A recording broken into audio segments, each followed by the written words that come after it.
You're listening to the Main Event Moto podcast. It's time for another episode of Main Event Moto. This one is episode 174. Huge shout out, Fly Racing, Mika Metals, No Toil, EMT Racing, Viral Moto, Old Me Creations. Thank you guys so much. And of course, motosport.com. We got the listener questions back. We're going to give away a card today from motosport.com. All-American Chevy of Colleen, screen printing done. Neil, I saw you 2 days ago. Guts Racing, Scott USA. We're going to talk about Scott, Joe, because they do well in the mud. We'll talk about that in a minute. DRS Suspension with Racetech. Thank you guys so much for making my son's bike so plush and so stable. And Blenzall, thank you guys so much for doing what you do. Joe, what's up? What's up, baby How you doing? boy? I'm so good, What'd you think of that mud? Loved it. You see the goggle dispute? Have you heard about the goggle dispute? No. I normally wouldn't care, but look, Scott USA. I mean, the best, right? Right. Duh. It's pretty cool when certain riders out there need Scott so bad that they're willing to tape over their logo because they got to wear them when they can't. And then the tape comes off and you see the logo. I think it's the greatest thing of all time. So, Scott USA, keeping racers on the podium in the mud. Shout out. That's what they do. Adam Cincerello. It's going to be a good show. Producer Joe, we got some guests. Yeah. 2 of them. I would like to separate the 2 because both are strong guests. They have strong words.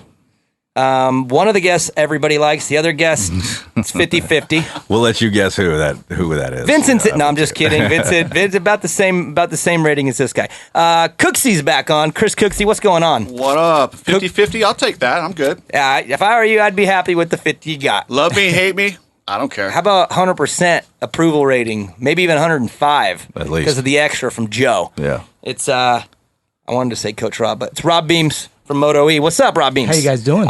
You're Coach Rob to me. I'm sorry. You're No, still that's Coach Rob. perfectly This is fine, what you yeah. are. You accept it, take it, love it forever. Coach Rob is where it's at. I'll take it. It's just good to be here. Why are you here together? What the heck? Did I try to spread the talent around? Now y'all got to drop in here. It means I got to bring Vincent back sooner. Well, it's we're very fortunate. The Cooksey and the coach has been taken off, so now we're kind of like partners in crime, I think. So, Partners in crime. So fill me in on Cooksey and the coach. So I've talked to him all the time. We talk almost once a week, and I'm like, Rob, why do you only talk about the physiological stuff? You know so much about this sport. You know the dirt. You know the ins. You know the outs. Come on, man. I gotta get you. Let's just record it and post it. What do you think, dude? And he was in, and he doesn't mind ruffling feathers. Okay, I know that. We know that. Yeah, if you're gonna team up with me, people are gonna get pissed. That's just the way it is. We know that. So your 100% rating is going to go down into the mid-80s, probably hanging out with Cooksey. For the record, it already has. I was saying, Cooksey, he might bring you up into the low 60s. I don't know, maybe. There Probably you go. not. No. So what do you guys fill me in on what you're doing exactly? Where's it at? How to find it? What's the scoop? Cooksey and the Coach. You can go to cookseymedia.com. There's a link there. It's on Apple. Anywhere you get your podcasts. Where do you get Main Event Moto? Just search Cooksey and the Coach. It's probably there. In the where is it? The dark web, or not the dark web? What do they call it? Where it's all underground? Dark web. Dark web. Yeah, that's where this show started. Yeah, we didn't do the dark cool. web. I don't even know how to get on the dark web. So. Hey, if the dark web heard us, they'd be like, "Get these guys out of here! This is soft ass shit." Anyways, cool. Okay, so Cooksey and the Coach podcast, and then you go to cookseymedia.com, go from there, or Instagram, social media, where you live. And actually, if you want to check out a site, there's a new site that I'm going on. Yeah, I'm merging with 2-4 Speed. You're smart. You know why? Because you didn't tell me any of this stuff. You kept it off because you know how, I don't know. So if you go to cookseymedia.com, it's going to take you pretty soon here, as soon as we get the technical stuff done, it's going to merge over to 2-4 Speed. 2-4 Speed does everything. They do off-road, cars. But anyway, I got tired of trying to post all that content every week, keep up with some of the guys. It's just, dude, it's a bitch. Mm-hmm. I like to just stir the pot a couple times a week, and that's what I can do. So you want to go back to being you instead of all the other stuff. Let them handle it. Yeah. I got too much to do. I got too many fires to put out, so they can do the other stuff. All right. Well, I like it. Glad you guys are here. It's going to be good. No Uber, though. Thanks for having us. Had to lift in. Dude. Uber's on strike. They're mad. California, dude. Everything's going on here. You smell the air? Mm. Yeah. And the worst thing is, so I'm looking at the app, and there's this Uber guy, and it says 6 minutes away, but his car's not moving. It's not moving. Finally, it tells me they're not there. So I hit it again, 6 minutes. We did that like 3 times before I finally just downloaded Lyft. Got a Lyft. Dang. Here we are. Must have been taking a nap. Wow. I hit a bird on the way here. Yeah. Really hard. Like knocked the mirror thing right out. Took a photo of it. Post it up tomorrow. Going to jail. It's California. You can't hurt animals. Dude, it wasn't my fault. You know me. I was going 62 on the freeway. It wasn't my fault. Bird had plenty of chance to move. That's probably why he got hit, Joe. He's like, these things usually come at 80. Why? I said, whoa, bam! Threw his timing off. Mistimed it. That's right. Threw a change up at the Bird. Yeah, all right. Well, let's talk about, what do we call this race? Loretta Lynn's 2, the Mutter. I don't like I do like him, but I don't like him. I'll be honest with you. I really like when I'm there working a Mutter. I'm being honest. When I do TV in the mud, there's something fun about it because it's just sloppy and messy, and there's this like weird vibe because it's just such a mess. So I've always liked it when I'm there because I'm not getting that dirty. I have boots on and whatever. I got to be honest though, watching it, I was intrigued like the first 2 laps of each moto, like, oh, who's where, where's who? And then after that, it kind of does its thing where all of a sudden they're all brown. I don't know who's who. One guy will jump a lap here or there, but whatever. I don't really want to focus on that side of the racing because it's not that fun. I want to focus on the big stories of the things that come out of it because the 3-time champ is 40 down. And I mean, let's just start with there straight up. Obviously, mathematics would tell you it's not over, but dude, 40 down with 7 rounds to go. Like, I'd like to have someone go through history and tell me the last time that's happened. It doesn't happen often, if at all. 40 down, but it is Eli Tomac. Cooksey, I'll start with you. Is he screwed pretty bad here? He could be. If they have the races that are scheduled on the schedule, yes. Is that going to happen? I don't know. Well, we're 2 in and we already had a change up. I don't think Zach Osborne's biggest competition right now is probably not Eli Tomac. It's Marvin Muskin. Marvin looks really good out of the gate, man. And he's fired up. He's ready to go. Tomac needs to go 1-1 next week. That's just it. He needs to start winning races. You can't be down that many points. And when you win some races, you put some pressure, then guys make mistakes. But right now, dude, you can't be down to that many guys. And it's definitely panic time for Tomac. And you can see that. Did you see the video where he threw his bike down? Yeah, I wanted to get into that too. Evan was watching with me when that happened, and I got to be straight up. I'll. This is going to sound a little harsh, but whatever. I got to be honest. I like Eli. I like Cow. I like everybody over there. It's all good. That's not a good look. My kid watched me do that, and my kid's already got a little bit of an attitude. Like, he comes off the track mad, talking bad about other kids that didn't do anything to him. He yelled the other day. He fell, crashed, yelled. He told me the flagger. It was their flagger's fault for not helping. He's already got a little bit of that attitude going on, and I don't want him seeing him throw the bike to the ground because you know what?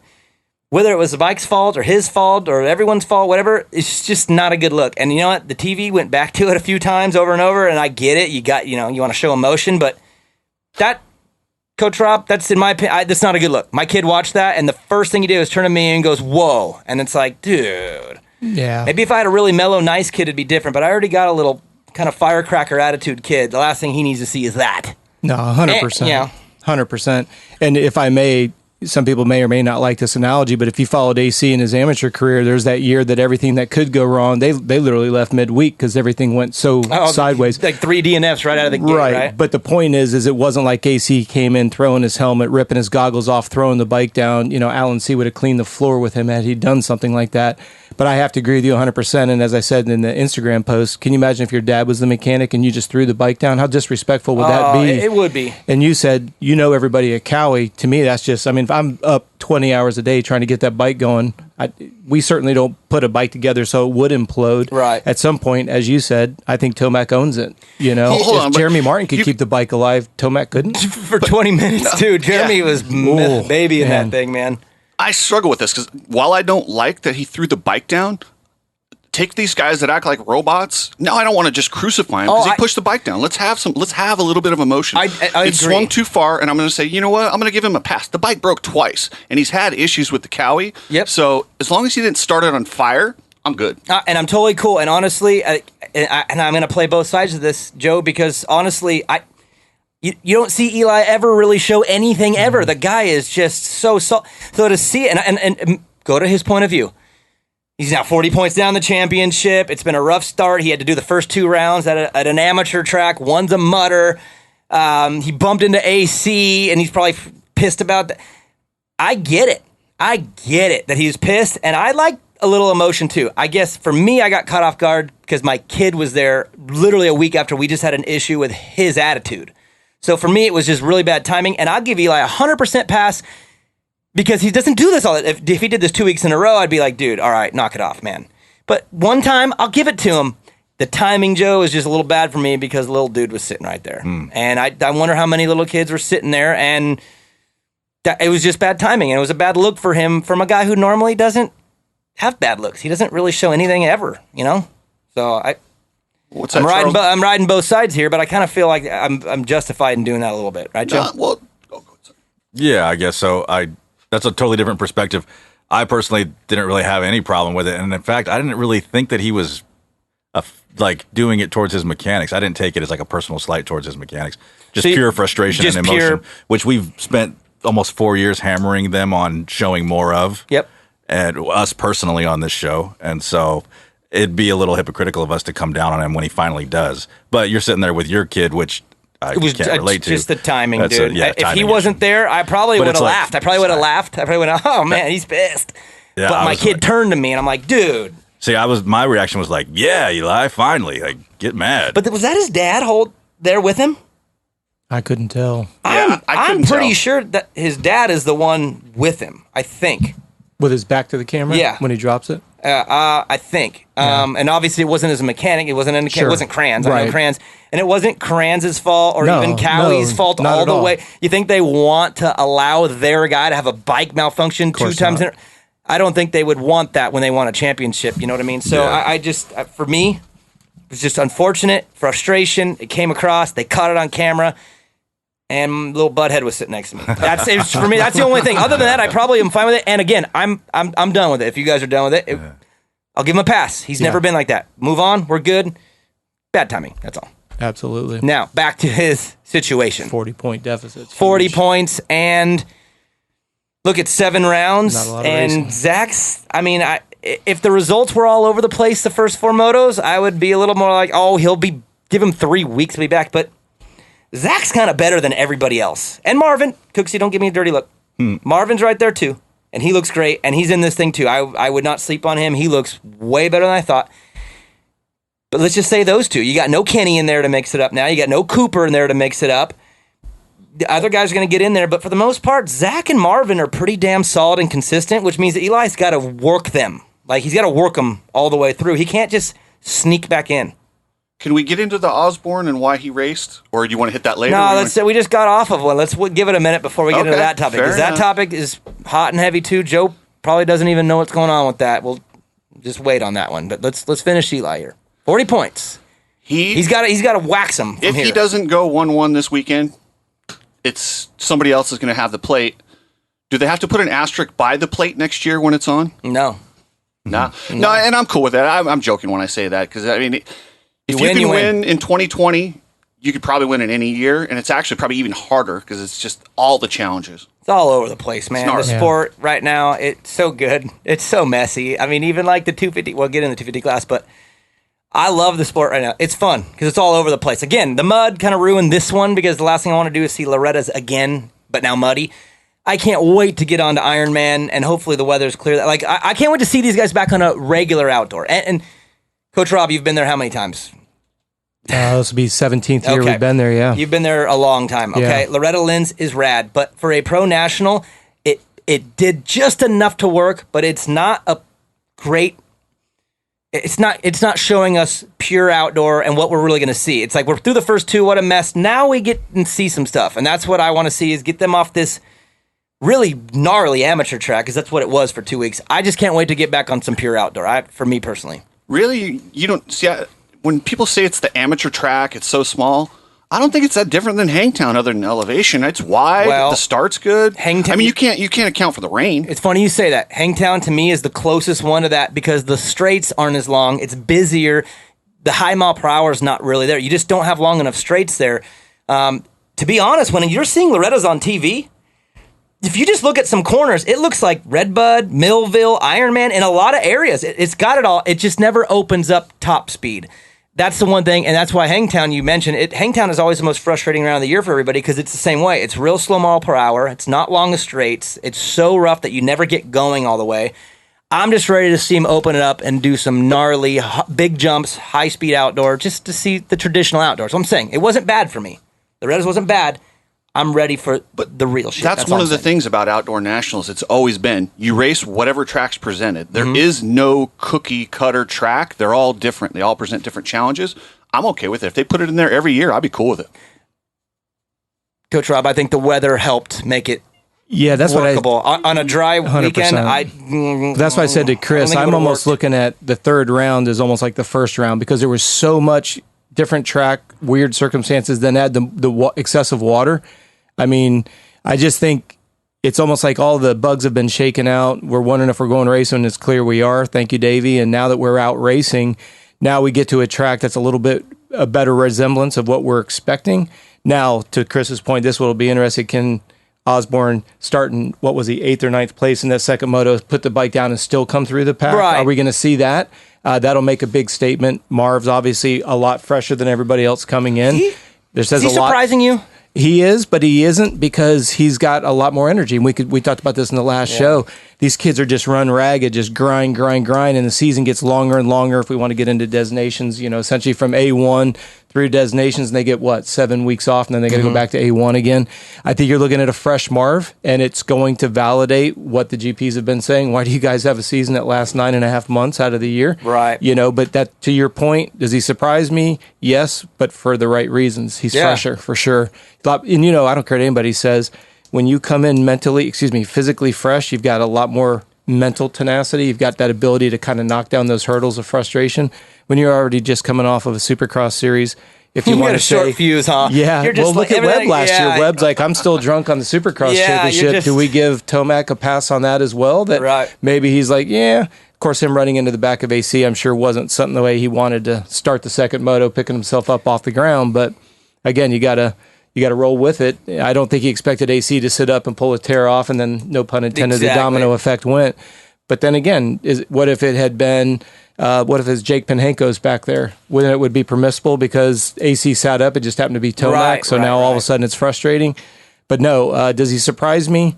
Yes, but understandably, when he's coming in fresh, he's got a lot more determination. He's got a lot more batteries, more matches to burn still. So, and I'm with you on that because he looks like he's energetic and having fun out there. Where I'm just surprised with Marv is just the rust.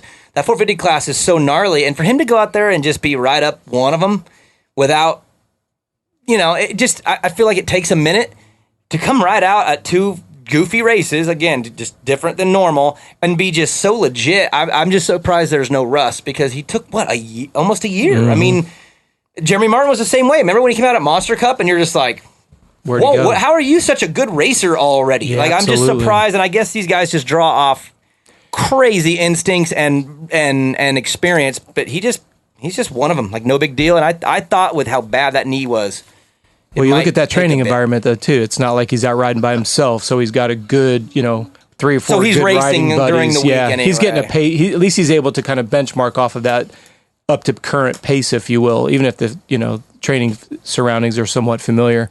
I think that definitely sped the learning curve back up. Yeah, we don't know what he was like the first 2 weeks. He probably was bad. He was frustrated for sure. So yeah, I mean, I know this is a simple question, hard to answer, but let's just do it. Joe, does Eli get it back? 40 down, 40 with 7 to go. Dude, I mean, he's off the Supercross title, so does he really care? But he's got 3 in a row, and 4 in a row would look really good. You know what I mean? And I don't see him as being the kind of guy that lacks motivation, so I'm not going to go there, but can he do it? Can he get the 40 back? He can do it for sure. I mean, even when he clipped AC, he came back. How many dudes did he pass in like 8 minutes? Dude, they said the stat, it was like 20 people. It was pretty nutty the first couple minutes. Yeah. So yeah, he can. Anything could happen. But let me throw this at you. Go ahead. Does this frustration and the freaking bike again, and does all this just...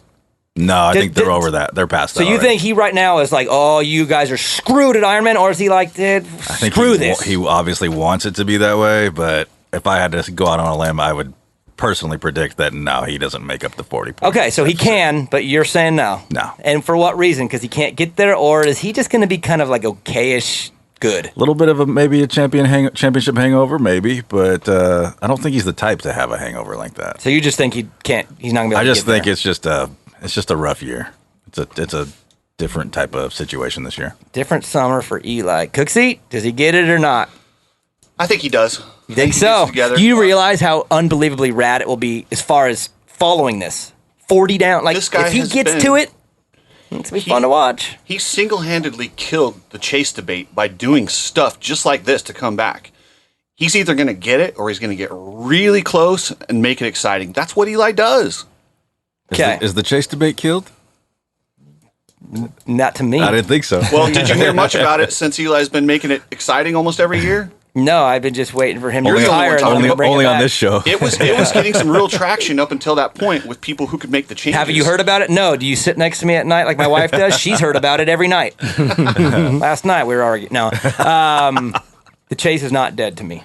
But anyways, so yeah? I think he's going to get it done. So you it'll be Outdoors, dude, pretty rad, when you dude. can make 50 points up in a day, it's different than Supercross. No offense to Zach and Marv, but if he does it, that means it's going to be a dramatic chase. It is a chase. It's Eli chasing Osborne him. he's looked amazing. The dude is, and there's nobody tougher towards the end of the moto, but he has shown the propensity to make mistakes. He makes the big ones. He'll win. I mean, just last year when he did really good and won that moto at Southwick, what did he do? Go pile it up. Like the So it's only still- season that he really went the full season was the year he won the 250 Right. title. So I just don't know that he can every week in and week out. Now Marv, he can. We'll see. But So, yeah, I if, think so, I think you, he so gets if it done. Eli don't get it, Marv gets it. That's what you think. I think so. But hey, I wouldn't even be surprised if Osborne, if he doesn't wad it up. I don't know. Yeah, I'm going to stay with Tomac. Rob's shaking his head. Man, I'm waffling. What do we got? What do we got here, Rob? Set Cooksey straight. Well, I think if AC can finish a moto the way we know he's capable of, and he puts, what do we have, 6 rounds left? 7. 7 rounds left. If AC stays up, he becomes a deal breaker in the whole series. Really? So this isn't Hold on, what? Yeah. If AC stays up, now you have the team tactics. You've got Tomac's 40 in the hole. AC can ride a wide bike. He's been in the top. He's been at the front of the race the last 4 motos. Just unfortunately threw one away. And then I think he rode pretty smart. Somebody's gotten into his head that second moto and said, "Look, what did he get 4th or 5th was better than being, walking your bike back again." You get him where he starts getting that consistency back, and AC when that consistent. I think it was you that called it out. I'd much rather have momentum than a points lead. Mm-hmm. And you look at that, AC gets some momentum. That's the guy that people aren't going to be thinking about. He's got the same color. He's got a 40-point deficit. If AC can't close the deal, he can be a huge deal breaker in this whole team. See, and AC did the best thing ever this weekend.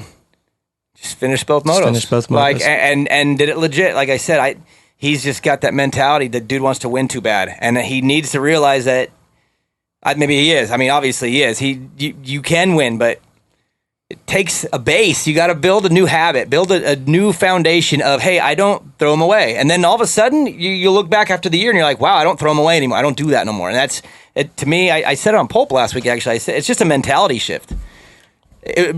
Be less insecure about your skills and talent. You're going to be just fine. You don't have to push that hard. You're good enough. Yeah, we debated about that last week, and Rob's like, I would just tell him, keep doing what you're doing, it'll calm down. And I was like, nah, I would probably have him practice a little bit slower, and don't treat every lap like it's a qualifying lap for the fast time. Like, you can just calm it down just a touch, not a lot, but just a touch. Yeah, but you take those top guys and you see it on that final lap, and they just pull that pace off by a nanosecond, and they start casing stuff, start mistiming stuff, and then end up wadding themselves up.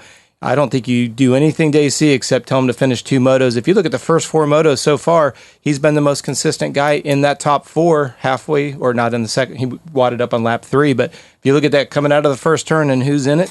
So you're saying that he puts himself up there, and if he could just adjust to being up there. What's funny? Remember the year Webb won the 250 title? He had the messed up wrist. Yep. Joe, we talked about that. I think that might have been the first year we were doing this show, or second. I know it was early on, but I remember being like, hey, I think they need to be a little careful of Webb here because he's kind of going like 4, 6, 5, 5, and I know he's hurt, and you could tell by the way he was riding that it was just no chances. I'm just going to finish. And then all of a sudden, like around 4 or 5, he like won 3 in a row and then went on a steamroll and won the time. If AC could do the same thing, not because of injury reasons, just because of self-control, just go.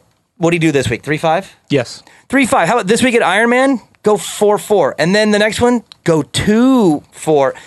all of a sudden you have this base, and now you can go and take some chances because you have so much, like you have a new habit formed of I don't throw it away.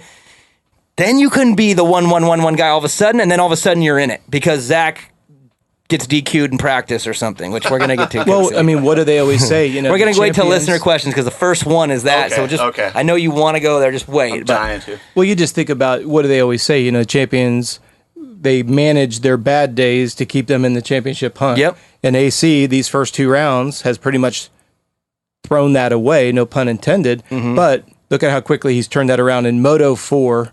I mean, if you're looking at a steep learning curve, leading the race and throwing it away, but all by yourself. And then a week later, finishing 2 motos, like you said, if you can learn that, to Chris's point, if you could learn that quickly, whether it's you may perceive it as he's tuned it down a little bit, all we care about for the context of our conversation is he finished the race. He does it. However you get there, just go put together 6 solid motos in a row, and once you've done that, then take a shot. Well, all the Go attrition for it. will start to settle down after a while. That's why I'm looking forward to get to dry track, a relatively familiar track. What's after Ironman?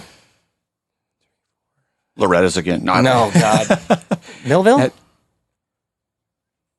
That sounds right. I remember seeing it I on don't there, know and aren't which we one. there? No. 2 Redbuds. I'd say we have a round. We have a venue with 2 more rounds. Is it back to Ironman back. and then 2 Redbuds, which I'm cool with. Yeah, Redbud, then Millville. They could do 7 at Redbud.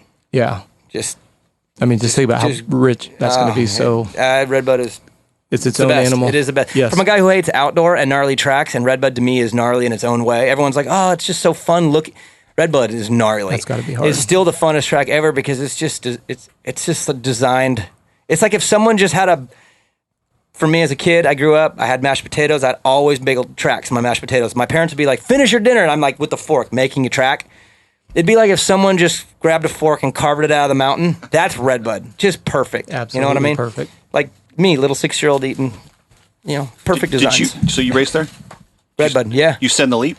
Yeah, on a 252 stroke. Woo! Yeah, in fact, the first time I did it, I pulled up so hard, I shot off to the right and landed on the fire road next to the landing, but had the distance. Cleared it. I just yanked in the face and just shot right. Is that before they pushed that left-hander out? It was deep. It was pretty easy. Oh, it was, okay. It was like 01, Honda 250. I just remember that inside. I was just scared. Like, oh, yeah. So I pulled up and I did it the rest of the day, no problem. But the first one was, What gear would you hit the face of that on? we were third on the Were you? 252 Third tap? stroke. Yeah, second one was just fourth with lug. We wouldn't have enough. That's what I was wondering. I don't know the run I up always on ran bike-wise. I always ran. In fact, I'm going through this with my kid right now. I'm trying to figure him out, and you guys are going to laugh at this, but I put a GoPro on him this last weekend. that. Listen to it. I needed because I'm watching him ride, and I'm like, dude, he looks so perfect, but he's not going that fast, and I'm like, why? Is he like I can't hear the whole track. I hear him right in front of me, and he wicks it up right in front of me every time, no matter what. Like, dude, he's the sickest kid I ever seen in my life right in front of me. So I put the GoPro on him, and Rob, I had no clue, but he's in the wrong gear. He's doing so much wrong stuff with his gearing. Yep. So I'm trying to figure out, like, what is this kid? Is he a short shifter, or is he like me? I would like to sit in a gear a lot and have something that was long that would run whatever. So for me, third gear on the whole track, pretty much. And I'm learning he's a lot like that. He doesn't want to up, down, up. He wants to sit in a gear or two. So Yeah, see, that's a skill that I think this generation's missing big time. I was talking to Jeff Ward yesterday, and I said to him, I think kids need to go back to an air-cooled two-stroke with drum brakes. oh my God. Just to learn how to keep the bike on the pipe, and the bike fades away, and you have to adjust to the bike as it breaks down and loses power and everything else. To your point right there, I see it all the time. The young kids that get forced into a four-stroke, they're bouncing off the rev limiter, just ba ba ba ba ba, and then you have the two strokes, and you can tell it has lost. It's no longer accelerating; it is literally signed off, but it's just making a ton of noise and feels cool. Not because I'm sitting here with you, but just the whole idea that, Evan's got a dad that's going, hey, wait, let's play with some gear inches here. And hey, and if I add a tooth, you're going to have to learn to short shift. And if we short shift, that's a skill set that I don't think 1% of this generation knows. And when I say, I'm saying B class and below. Right. I mean, I hate to say it that way, not being judgmental, but I'm with you. It's like, guys, if we're not accelerating every square inch of the track, that's why I'm always fascinated, because it's easy to watch it on TV. But like you're saying, how do you have it geared and how are you hit, especially on that hard inside? That's a send. Now they've got it pushed out where you can at least rail and get a good drive up to it. It's obviously it changes different years. Even like it's Laraco's leap, because the dude had a 3-mile run at it. Like the 125s weren't making it, but It was big, but it was like an airplane strip when he did it. You know what I mean? Yeah. So it's like he had dude, no one, Max Volan's 125 ain't making it now. So explain that one to me. That thing with the monoshock. Put that in perspective. Somehow made that Put that thing. in perspective. I know. Before we move on to 250, Max Anstey, I think, deserves to be mentioned. And look, here I'm gonna come at you with the simplest thought. He's a GP guy. He was great at the Donations a couple of years ago. The conditions helped, but I don't care. You get credit when you do something good. And the truth is, he's riding for HEP. It's not a factory effort. They do a good job over there. Dustin Pipes, that team is on the gas, making sure that team's getting better all the time. And a result like that proves it.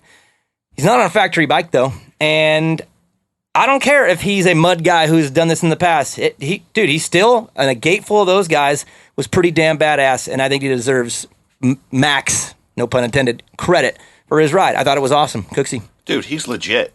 If you've watched him in the GPs, the guy can ride with anyone in the world. And to see him on a Suzuki, which we all know about that Suzuki. Come on. The bike's like it's a 2006 frame. So those guys, I don't know what they're doing over there.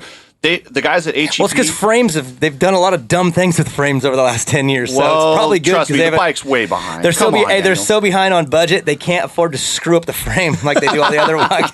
Dude, on a bike you have to kick, he led almost the whole race. Hold on, we got a lot of 250 talk coming. We'll get to JGR Suzuki.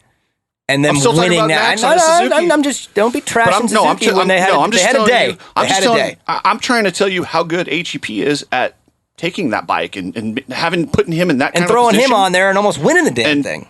When it's dry, he's going to have top 10, top 5, and maybe even podium speed there, too. Don't be surprised. The dude's good. Yeah, the thing I've heard from him, because I don't watch the GPs enough to know trends, I've heard he's a little hot and cold, hit or miss.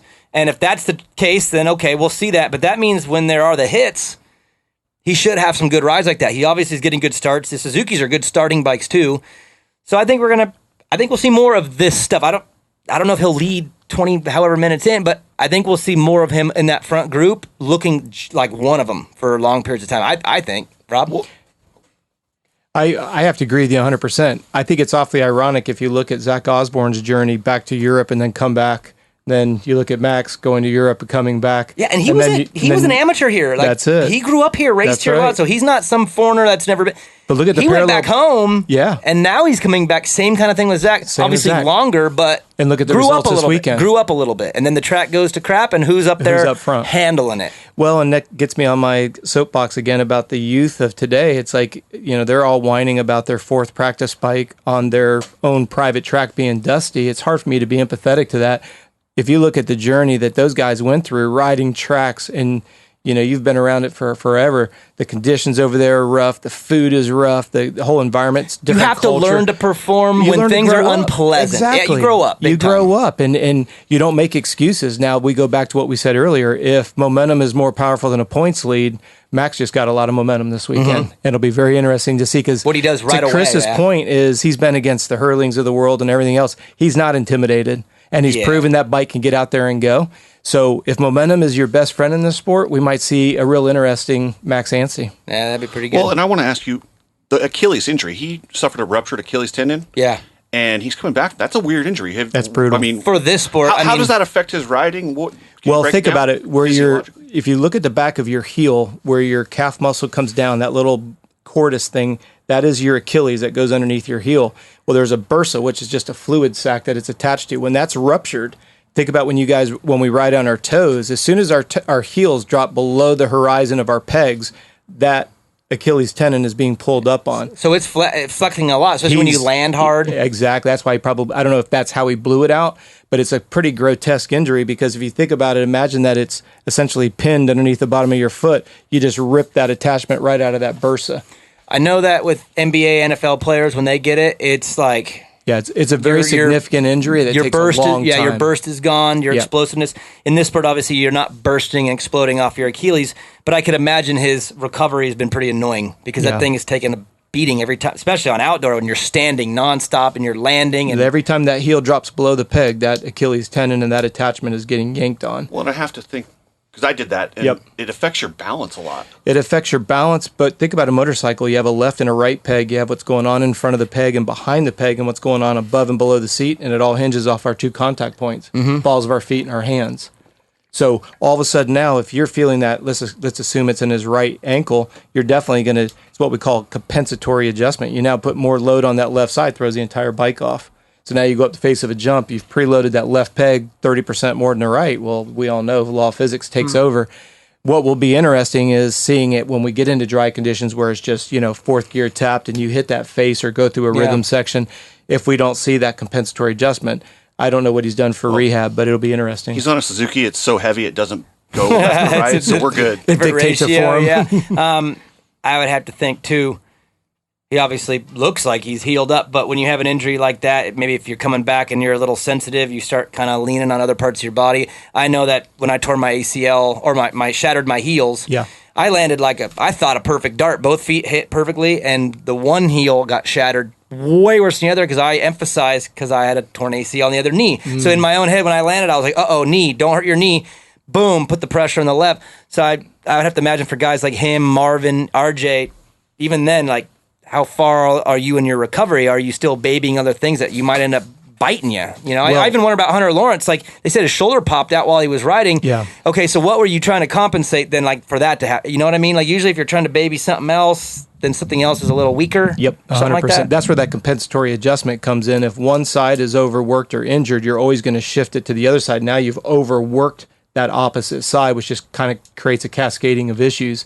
The big thing is looking at how rehab is going to be put into place with something like that. If you're bringing up, the shoulder injury, looking at the magnitude of the injury, what's the catalyst for it? Is it a muscular weakness issue? Usually if a shoulder pops out of socket, it's the stabilizers. Let's talk about the shoulder. The stabilizers in the shoulder are not holding the head of that humerus in place.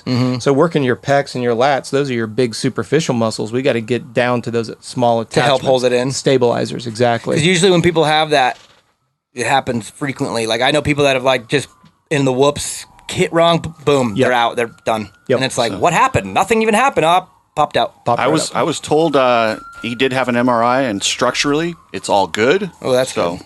Well, and that's the big key, is if the integrity of the joint is good, then you have to go back to why is there weakness around the joint that allowed it to come out. Or, like, was he babying it for another reason? Like you said, like, was your back hurting and you were like... And think about it this way. Luckily for me, I'm hurt everywhere, so I just compensate all over and just somehow skip through the day. But think about how much scar tissue you have. Oh, because if it doesn't get taken care of correctly, that regular tissue gets replaced with scar tissue. Scar tissue's inelastic. I am scar tissue. There you go. Yeah. All scar tissue, Joe. And that's where the it lower becomes half, a challenge. anyway. The femurs, No. I didn't mean it like that. I meant, like, legitimately, sick bastards. I was actually saying legitimately, like, 2 femurs, 2 ACLs, shattered feet, my lower half. Yep. Well, and Sickos. once that scar tissue gets in there and then that tissue is not elastic, it's almost like you were talking about when Webb did his wrist, or if you look at, oh goodness, I'm drawing a mental blank, Baggett, who had to have that wrist fused. So now he's got to literally drop that elbow. Nobody watching that would go, yeah, that's good form, having your elbow below the bar. Well, he's not going to hammer that throttle if he doesn't drop that elbow.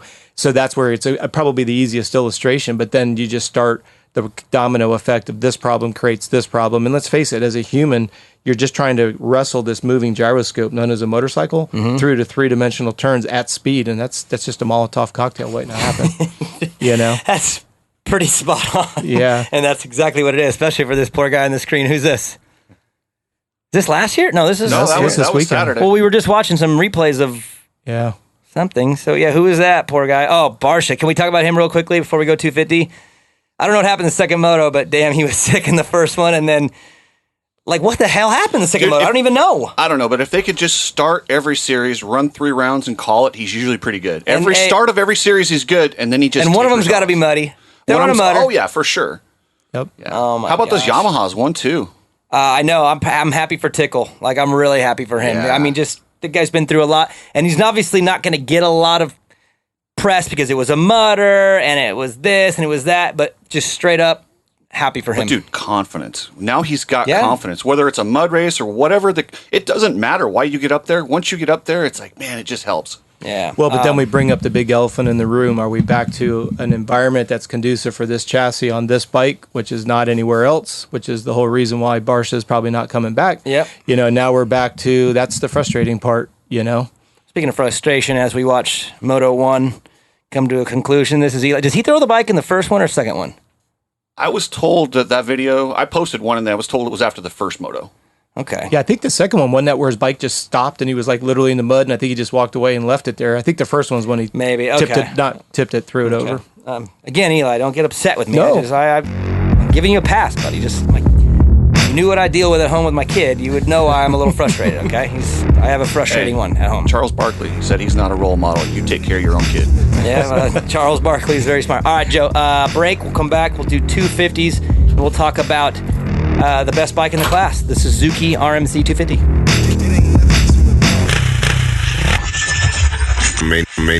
Main event moto.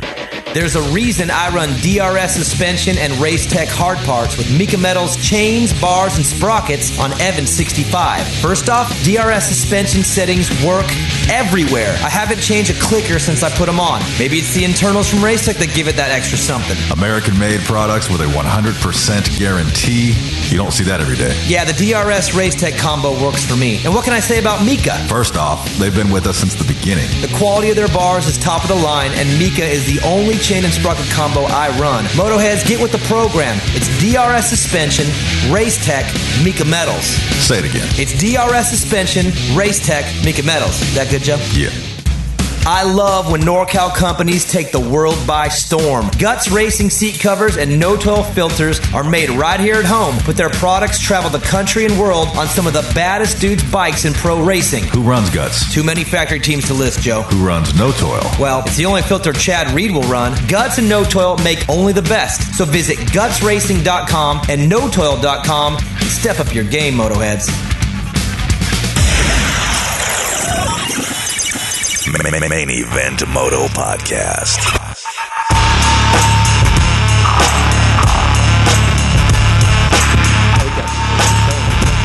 What was that? Was that Moto 1?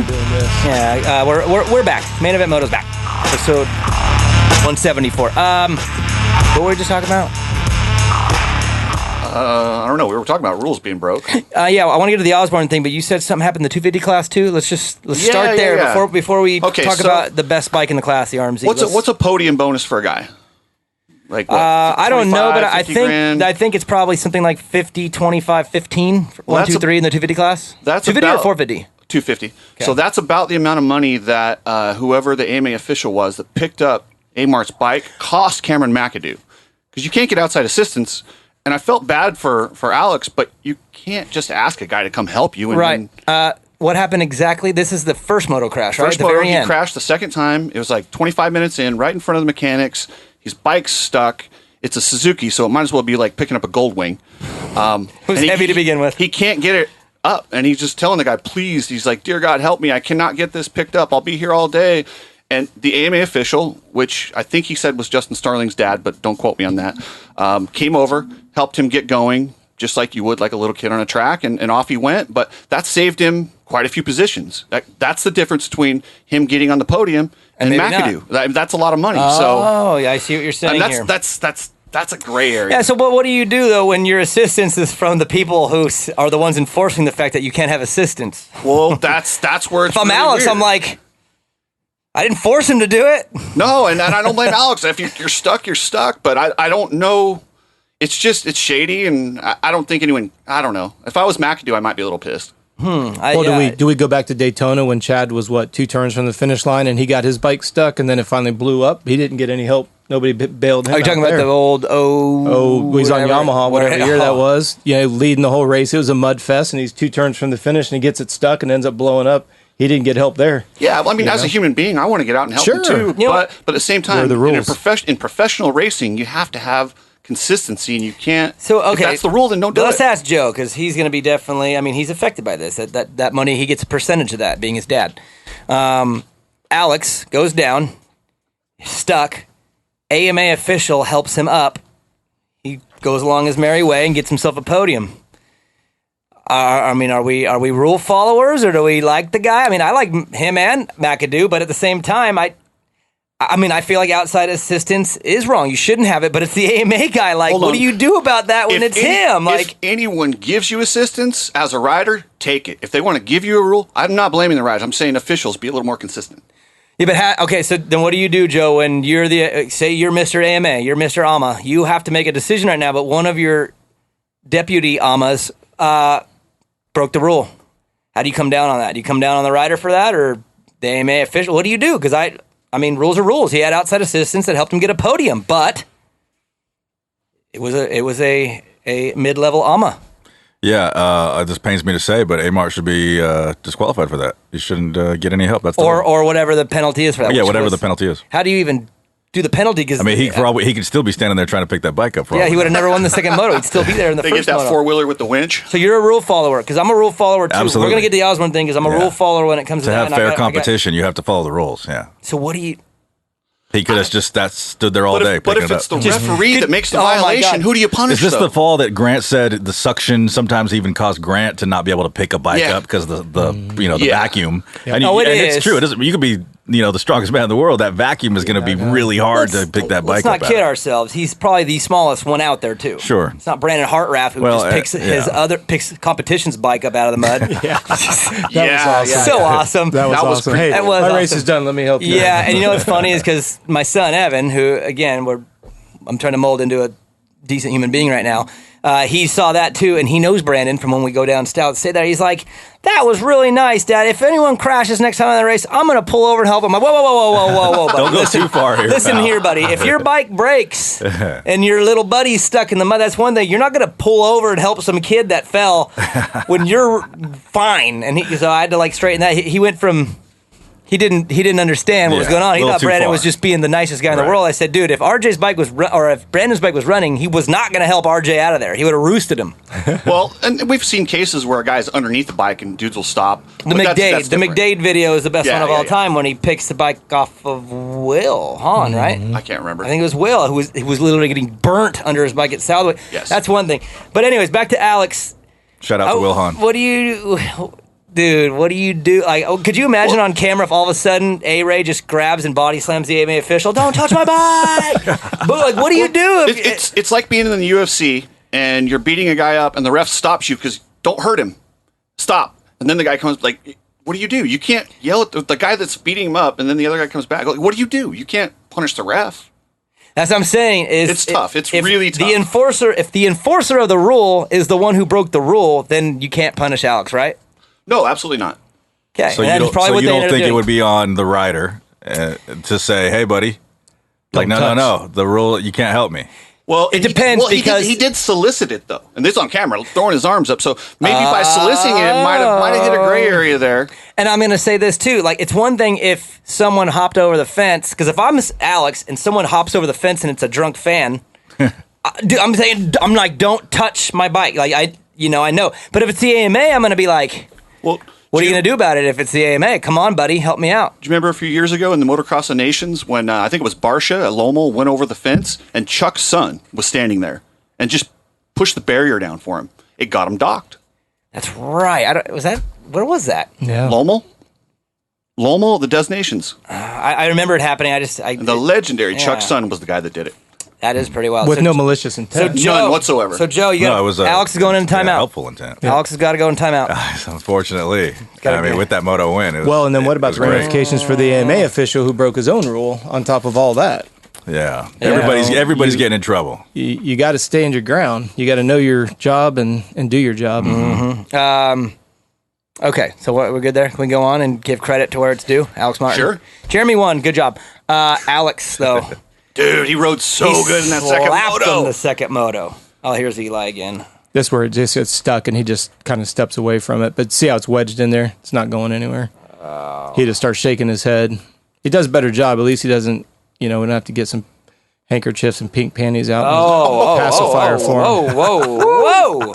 Well, it's just, Rob, bring the heat. I guess the reason why it really strikes a nerve is I remember when I first got into BMX, I had a bad race, and I was going to show my dad how disappointed I was, and I came in and I physically threw my bike down, and my dad was not one of many words, and he looked at me and he just said, "You do that again, we'll never be at this racetrack ever again." And I was like, oh, so that wasn't a cool thing to do. Because I thought it was being cool to dad. I'm going to show him how mad I was. To watch him throw that, all I could think of was that whole situation. I'm like, man, there's just a lot of work. Like I said, there was no intent of that bike ever blowing up. At the end of the day, you got to do your best to milk it. We were watching Jeremy Martin milk a bike for, what'd you say, 12, 13 minutes. Dude, I mean, come on. Forever.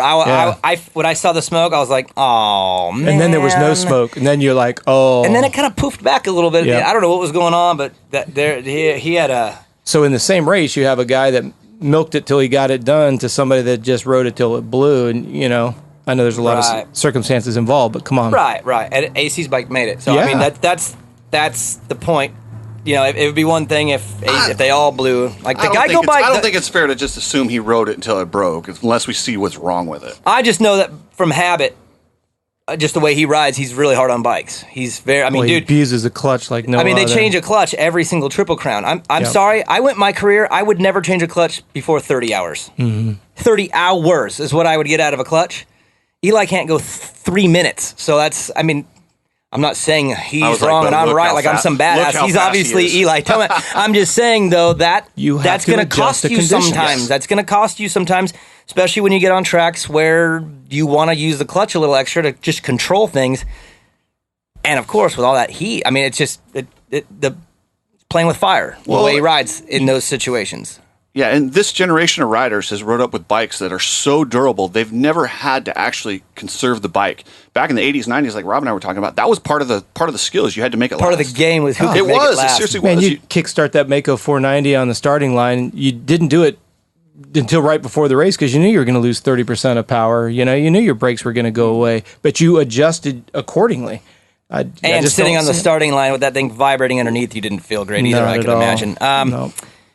Yeah, back to, speaking of kickstarting a bike, Alex Martin, though, he was awesome. And I got to say, straight up, he's been good. He was good at the first one, too, both motos. He had a tip over there that cost a couple spots, but he looks really good. And where I've noticed it is on the starts. And my question is he getting them starts because of the tire? Now, listen, I'm a Dunlop guy. I love Dunlop. I'm all Dunlop. But I know that in certain situations, that tire that he's using is very, very good in a straight line on a start that happens to be filled with water. And even the first one was sloppy. So is he getting away with this because he's getting good starts in these bad conditions? Or because I heard a couple weeks ago, Jeremy just worked him at a local race, and all of a sudden he's beating Jeremy by a minute, and I know the motor, blah, blah.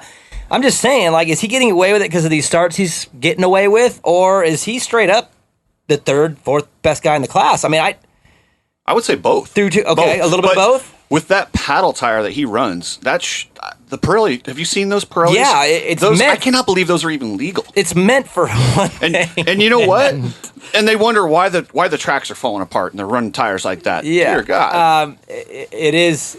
It's very good in a certain condition that he's been on in 4Moto. So Alex has always been a gamer too.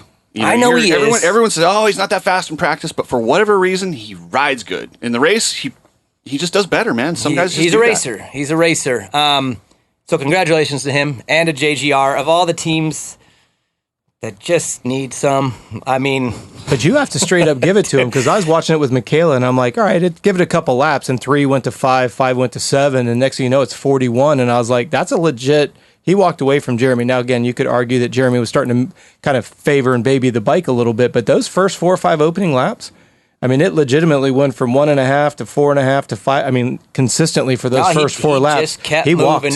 He walked it. Joe, these are the toughest conditions, right? A mud moto is the toughest it gets for the sport on the machine, not on the body all the way, because I would make the argument that I don't think mud racing is as tiring. For me, it never was. I never got tired in the mud. It was more of a mental thing, because you physically aren't just abusing yourself. It's more technical. But for the bike, there's nothing gnarlier than mud. And the RMZ 250 just waxed everybody in the mud. And it's not like they have some Ken Roxon on the bike or a Hurley. It's Alex Martin on the bike who just went and smoked them in the worst conditions. And that RMZ's probably just sitting there in the semi like, yeah, what's up? Bring it. What's up? What up? What up, Geico Bikes? Still got juice in the tank. Yeah, we still do this thing. And he did, straight up. Gnarliest conditions, and he waxed them. So, looked like a man. Props to JGR. They needed... Like a man who can pick up his bike. Norton was good first moto too, right? Didn't we? Yeah. 4th or 5th first moto? All the Suzuki's. Well, the JGR, I'm telling you, I think it's the Pirelli. It's not necessarily the bike. It's the Pirelli. All right, so it's just that tire on the back that's hooking up. Just saying. All right, title fight. Dylan's the man. We all know that. I said Jeremy was going to beat him, and it was, Joe, what did I say? Flip a coin, but I 51-49, I went Jeremy. I think a lot of that was I want him to win. I want him to come back from what he did. I'm a hero story kind of guy where a guy gets knocked down, comes back. If he comes back from that injury and wins his title, I would be emotionally moved by that. So I want it to happen. But Dylan's been pretty damn good. At least the first one, he was just disgusting. So let's just go off that. Can Jeremy beat him in this title? Is there a chance, Rob? 100%. Dylan, I will say, I think it's safe to say Dylan is a little better, but it is a championship. Can he go the distance with him? If you can't get those starts consistently, you're going to be on struggle bus. And he saw that. And I think these conditions were more favorable towards Ferrandis. He's very good in that. That first one was good, huh? That was beautiful. It was. Poetry and emotion. It was art on a really weird track. He was just cruising, right? Well, in the way that, like, when he was behind, he wasn't following, and he just maintained his momentum. And as you said, it's not about wrestling the mud. It's about flowing in the mud, and it's thinking 2 turns ahead and being there. So you're not trying to change a line midstream, and next thing you know, you're cross-rutted and sliding. But if he didn't get his starts dialed, he's not going to struggle just this year. He's going to struggle in the 450s. And I don't know. I know DV does a great job with them, but man, you can't. As the conditions get a little bit more equal for everybody, if he didn't get his starts together, I think Jeremy's got a chance because Jeremy is a very consistent starter. Yeah, and he's a champ. He knows. He's been there, done that. How to do 2 motos a day every week and knock it out of the park. It's just, I guess we'll go to Ironman and we'll see. Because I'd like to see Jeremy in regular conditions. I want to see Dylan too. I want to see just a regular. Can I talk about the elephant? The bike. What about it? The Honda Power versus the Yamaha? Really? It's not the same. Dude, it's not. And there's been guys on that team throughout the last couple of years who've been very vocal about what a turd it is. And then you look at those Star bikes, and they're good. And I know Jeremy's championship guy, but can he overcome that? I don't know, man. He has to. He has a choice. And those 2 titles he had were on that Star Yamaha. Yeah. But put yourself in his position. What choice does he have? He simply has to make it work, and he knows he's underpowered. So he's going to be that ultimate craftsman, and he's going to find a 10th here and a 10th here and a 10th here, and he's going to hit his marks every single lap. Yeah, he'll have to work a little harder for it. I think he'll push the pace. I think you'll see Ferrandis, and I think you'll see Jeremy. I think they will push and press that front pace. Well, and I think Jeremy's not going to lay over. He's going to challenge him, but I just think he's going to come up short. I would say if I was betting money, I would say the same. I want Jeremy. It's going to be a fight. I want Jeremy to win, and I'm glad he got the overall, and I'm glad he did because when that bike was smoking, I was thinking, oh really? So he's out of the title. Like, gosh, man. So I'm glad it survived. So he got the overall and didn't lose 22 points. If he wins, is this a bigger comeback than Roczen? I mean, let's remember he was in a hospital bed, and they didn't think he was ever going to walk again. You know what's funny is he's not as high profile as Roczen, not even close. We all know that. It's a 250 class, not the 450. This is more Doug Henry-ish to me because it was. I mean, Roczen's stuff was gnarly, but his injury was like life-altering past your arm. Your arms and your hands are too. I hope you all don't realize what I'm saying here. I'm not comparing him and saying Roczen's is nothing. That Roczen's injury is insane. Yep. But Jeremy, we're talking again about being able to walk or not walk correctly again, and to be able to come back from that and win a title. And not once, but twice come back from it. Yeah. Because it didn't heal. Had to go back and have it redone. I would say if you took the names out, it would be a bigger comeback story. That's fair. But with the names involved, it never will be because it's Ken Roczen. Roczen is Ken Roczen, and him winning a Supercross, inside the stadium where he lost it all. And I mean, his career has been completely screwed since then. I mean, we're watching an old video right now, but you guys do realize that if that injury never happened, a lot of things over the last couple of years probably never happened. Like Anderson's first title. Like Webb's first title, maybe. Like Eli's outdoor title. Don't forget, Ken had just worked Eli that summer. I know we're going off on a little bit of a side note here. But if that injury does not happen, the sport does not look the same. That's one of those pivotal moments where a guy so impactful changes everyone's career from him having that injury. Yeah. And that's why, again, it's probably... It could be sold as a bigger story, but if you're talking just the nuts and bolts of the injury, Jeremy's is... It's crazy. If he comes back and wins the title, that's insane. It's like I said, emotional. I'm moved right now thinking about it. Nice, Not really, nice. but Well, will and, be. and props to Ziggy and those guys for retaining Jeremy and give him another chance. Because you bring up a really good point. If you think about the landscape when Jeremy he was on a roll. Oh, he was. Think about what his contract offers were looking like, because he He was was supposed to go supposed to to that be the 450 guy. ride. Now let's look at it. What is that? 18 months, 24 months later. If you step back at 10,000 feet and you look at where's Sexton at, where he was when Jeremy broke his back, to where Sexton's at now, to now where Jeremy's at. I don't know the specifics of his contract, but he's been given a chance to come back. What a dynamic change. You'd be looking at Jeremy with a couple $1 million offer and a 450 backup ride to Roxon. Like you say, different storyline altogether. And I'll say it straight up. I know this is like so hypothetical, and we can just, we're bench racing here, but do you know how good Jeremy Martin would be on a 450 outdoor? He'd be Unbelievable. insane. Unbelievable. And let's not So forget, it's like- when's the last time RCH has even had a championship? That would be back to Ricky, which goes, you start going Oh, you mean backwards. HRC. I'm sorry, HRC, yeah, excuse me. You go back to HRC. That is a long... Is Ricky the last guy in Honda to win a championship. That's why everything was in Roxon. Then Roxon gets that crazy injury. Well, then Changes you got Honda's whole Jeremy deal, getting too. ready to come up. Well, now Jeremy's out. Think about this. This is all transpired right before our eyes in 18 months, 24 months. What a different landscape it'd be. You could possibly have a 4-time outdoor champion with, I call him Germ. That's what we used to call him when I worked with him. You put Germ in there. What a dynamic! Look at the difference. What a Honda team would look like in the black flag. They can't seem to get out from underneath. How much different would that be? To be fair, a lot of things change a lot of things. Sure. It's one of those deals where if you go left at a stop sign instead of right, that changes your entire life. I get that. I'm just saying on a massive macro level, Ken Roxon's injury changed. It caused a lot of things to happen that were probably not going to happen. Yep. Which is wild. And even contract. Think about money guys are getting because they did something while he was out. Like a lot. Well, you bring up a good point. It's just sad. It's look sad. how dominant he was on Ricky's team on RCH. Oh, man. You just except for that front fork snafu. You would have had it would be a season we would be talking about today, and maybe I don't know the dynamics behind it. Would RCH still be here? I don't know. I don't know if that was already sealed up and wasn't going to come back. But like you say, different landscape all the way around. And I'm sure if we talk to Jeremy about it, think about what offers were there. And then, especially when you watch that GoPro footage, it's so brutal when you look over and you see Justin just come in, and then you just see him tumbling on the GoPro, and then they show him just, writhing in pain, sitting there, and you're thinking, now we know the rest of the story. But when you saw him laying there, you're thinking, and then we heard the worst, possible paralysis, and then it just snowballed from there.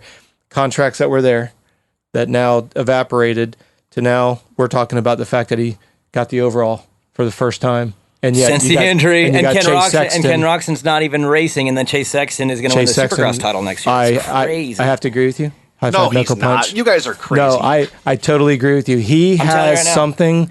I have to agree. I'm all in. You guys honestly think Chase Sexton's going to be the Supercross champion 2021? I 100% think so. No, listen, I like him, and I think his there. style works. And I'm not saying he won't eventually. I just don't think next year. There's too many good guys. Eli's going to repeat. When you made that declaration, guess what? I'd been saying guess it. What? Who picked Anderson to win the title? Nobody. Who picked Webb to win the title the year he won it? Nobody. The sport's goofy right now. Weird things happen, and there's nothing. I can't believe we're even talking Who picked about Eli to win? Everybody. Everybody, and it finally happened. And who says it's going to happen again? I'm just saying the sport is too goofy, and I think Sexton is missing one thing: experience. And by the end of the summer, hopefully he's got it all, so he makes me look smart. And I'm not saying it's a guarantee. I'm just saying let's think have this it's going to conversation happen again after this weekend. I can't believe Coach backed you up. I'm like, what? No, I have to. Come on. The first time I saw Sexton, I was out at Sandbox, and I watched him, and I was just like, oh, that height, the finesse. He reminds me a lot of David Bailey. He reminds me a lot of David Bailey. He is. I mean, again, and he's patient. My God, he's patient, and it's so refreshing. And you put that power band underneath, or you put that bike underneath him, and then all the R&D.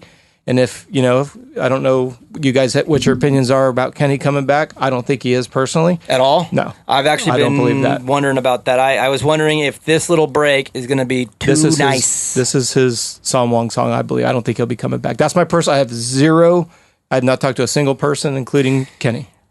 That's my opinion.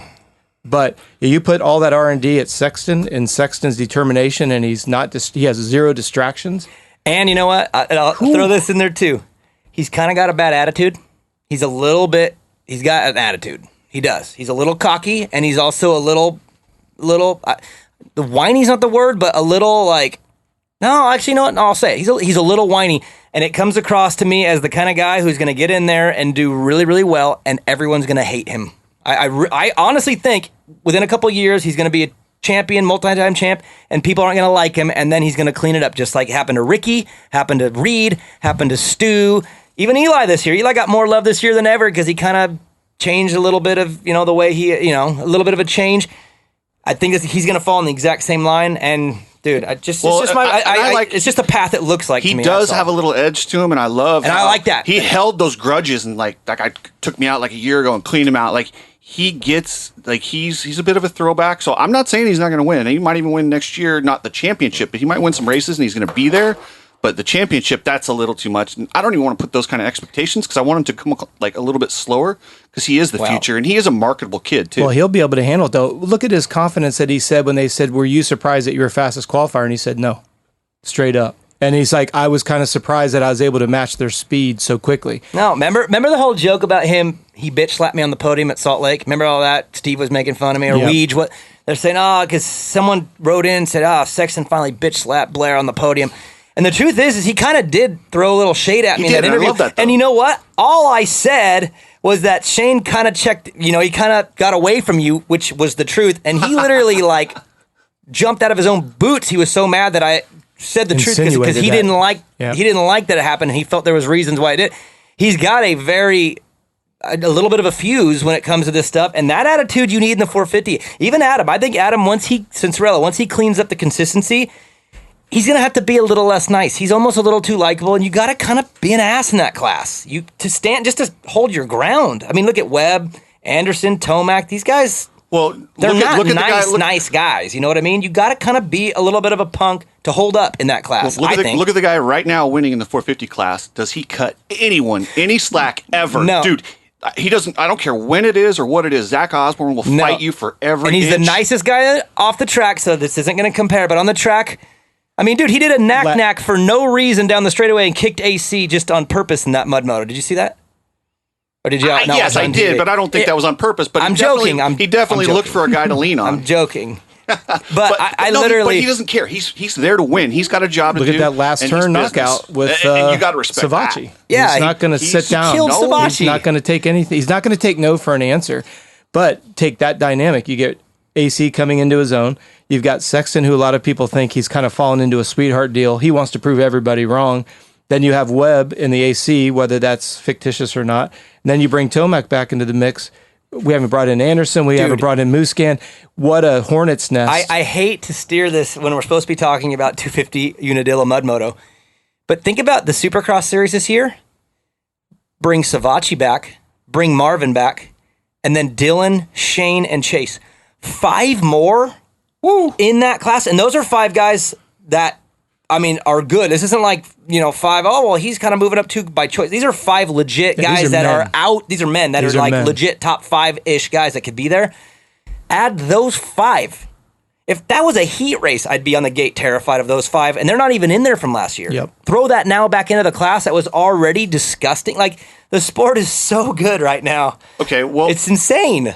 Is the series going to happen next year? That's another big question. We don't know what the hell's going to happen. You know what? Honestly, I don't know, because this year, the way things are going with COVID and the fires, Joe, the aliens are coming. Okay, they're coming. We have a couple months left to the election. The aliens are coming. They're coming. They've already been teasing it. There's articles been coming out talking about UFO and Pentagon. Why are they teasing us all? Yeah. Because spaceships are coming in October, people. So, okay, well, Feld's in. Don't steal. I called that on the main. I know you did. That's my prediction. I'm telling you, dude. Oh, yeah. So they had a damn Derico in Iowa. What the hell is a Derico? Only in 2020 is a fire tornado go blowing through a state. I'm telling you, aliens are next. It's the only thing left. Yeah. I wouldn't be surprised. No, you know the inner workings of Feld, though. Like, do they? So if they can't have fans, can they make it profitable? Do you think the TV contract's big enough? I have no. Honestly, come on, you run Feld. No Everyone knows you. Mathis said that you run everything. I run nothing. I don't even run my own shit there. So, no, I don't know. What I do know, I'll say what I do know, is that there are multiple scenarios laid out. That's it. They said that they have to, just because you're playing with different areas, territories. So I know that there's multiple scenarios, and that's all. But I know that the traditional scenario is the one they're building on first. That's obviously, I mean, they want it to be normal, 17 spots, and that's the goal. Everything from there, I don't know what's going to happen because I am not Dr. Fauci. So how am I supposed to know? Dude, don't get me started on that guy. Don't get Joe started on that guy. Dude. Stop it. Save it. Main stuff. Yeah, Yeah, save you it. guys are sticking around, right? Yeah. You guys stick around for some May? Nice. What are you guys going to talk about? Oh, we got all Fauci, kinds of that things piece on. of Cooksey, wrong show. Sorry. Bleep that. I'm not a fan of the Fauci. I was until he did that. Never mind. 250 outdoor. Anything else? I don't even. Hunter Lawrence.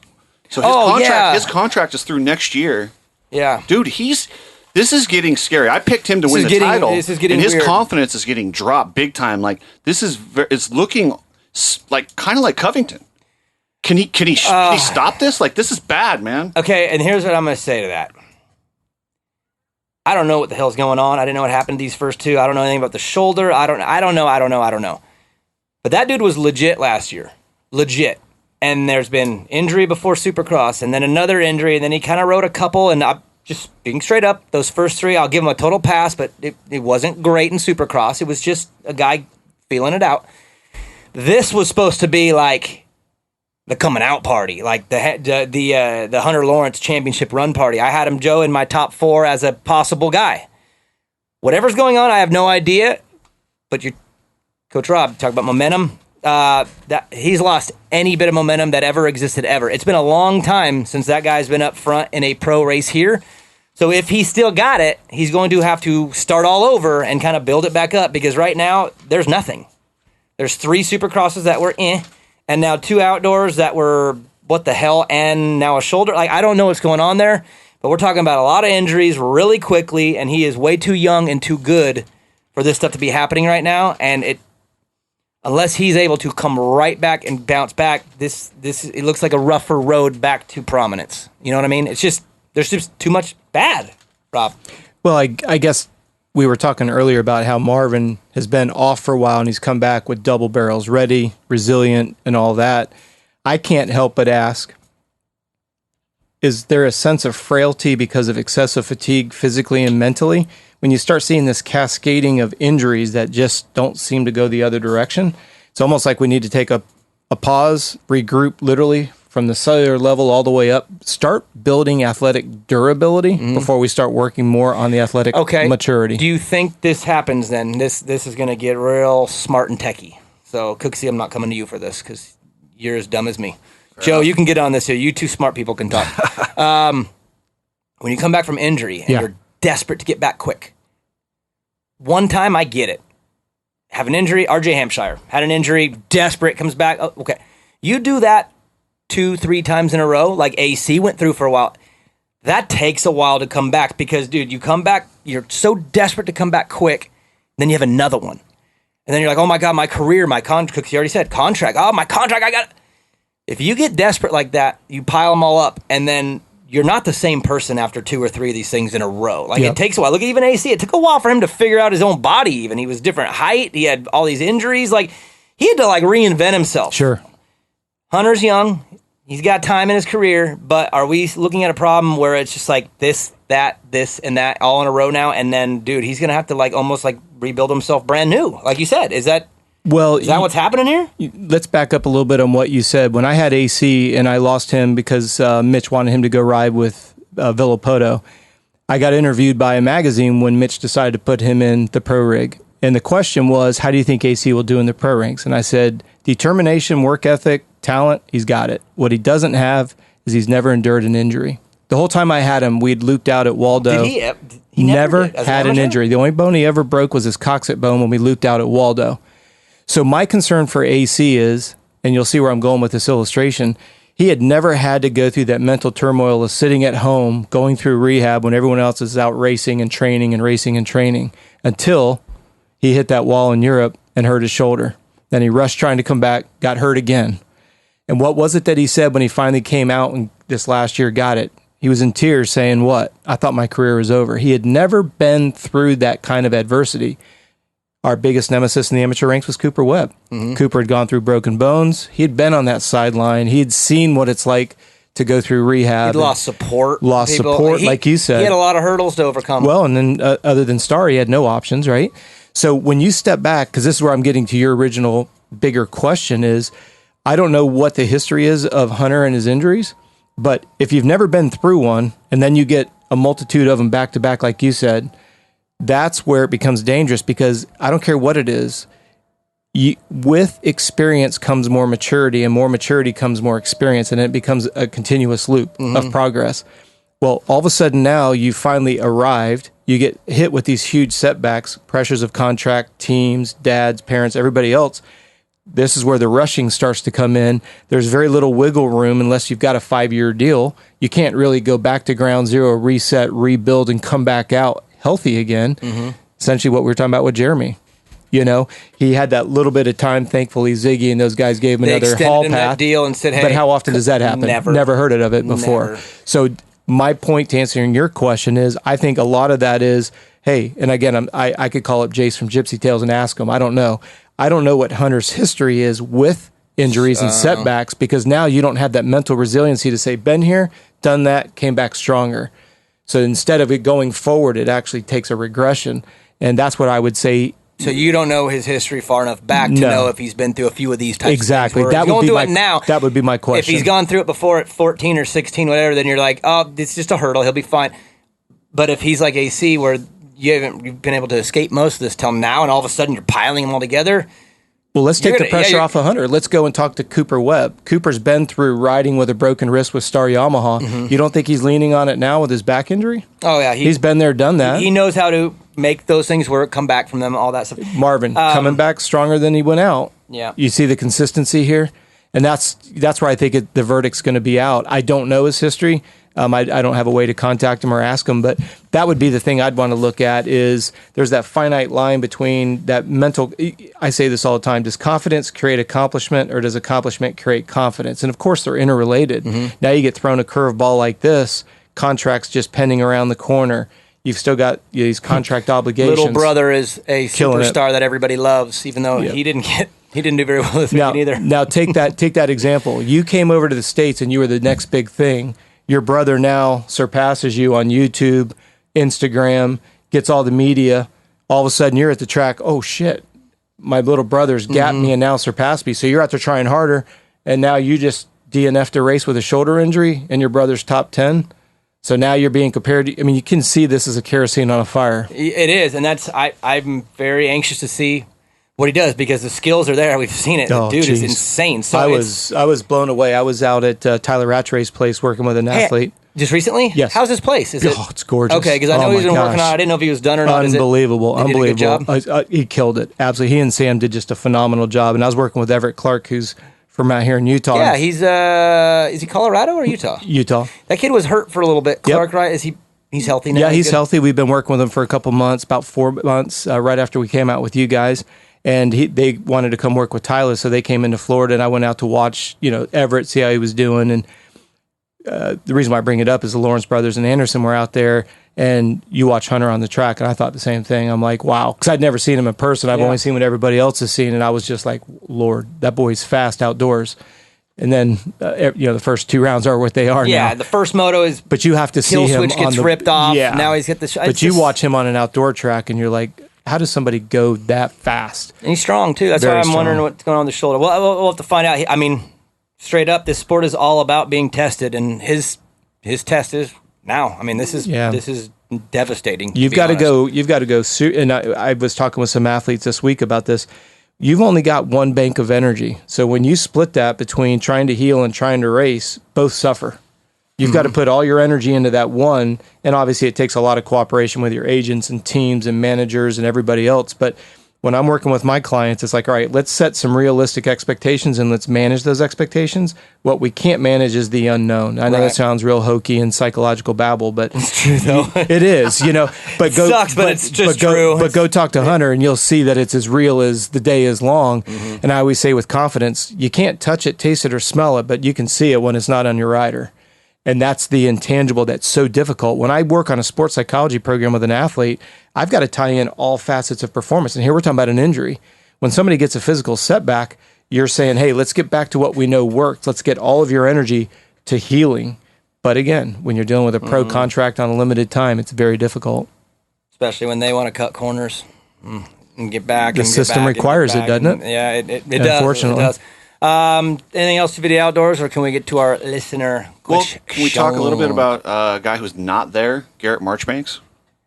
Yeah, and then we can talk about the other Garrett Steinke, Oh, the Stank legend, Dog! baddest mother. Joe, I just texted him after the first moto. I just wrote, I'm in love with you, and put a heart emoji. That's it. And he finally wrote me back today, and I can't say what he said, but he's pretty excited. He was pretty excited. Top 10 finish in the mud just shows up. Did Langston say on there that this guy didn't even know there was a race here last weekend or something like that? Somebody said that. I heard Langston gave Stank a little bit of, a little fun on the television. And I think Grant said something which is deserved. Stank Dog's hilarious. Like, I swear, he probably halfway through the moto thought he was just in Oregon, like riding in the mud, practicing in the trees. Like, he probably thought that. And he was like, dude, I'm flying. Oh my God, there's a checkered flag guy. Oh, I got 10th. I got a paycheck. I swear, could have been the scenario going on. But anyways, So I wanna congrats talk to Stank Dog, Marchbanks, what?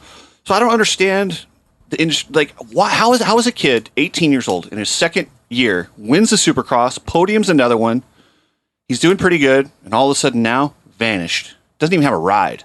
How does that happen, Daniel? Fortunately, No,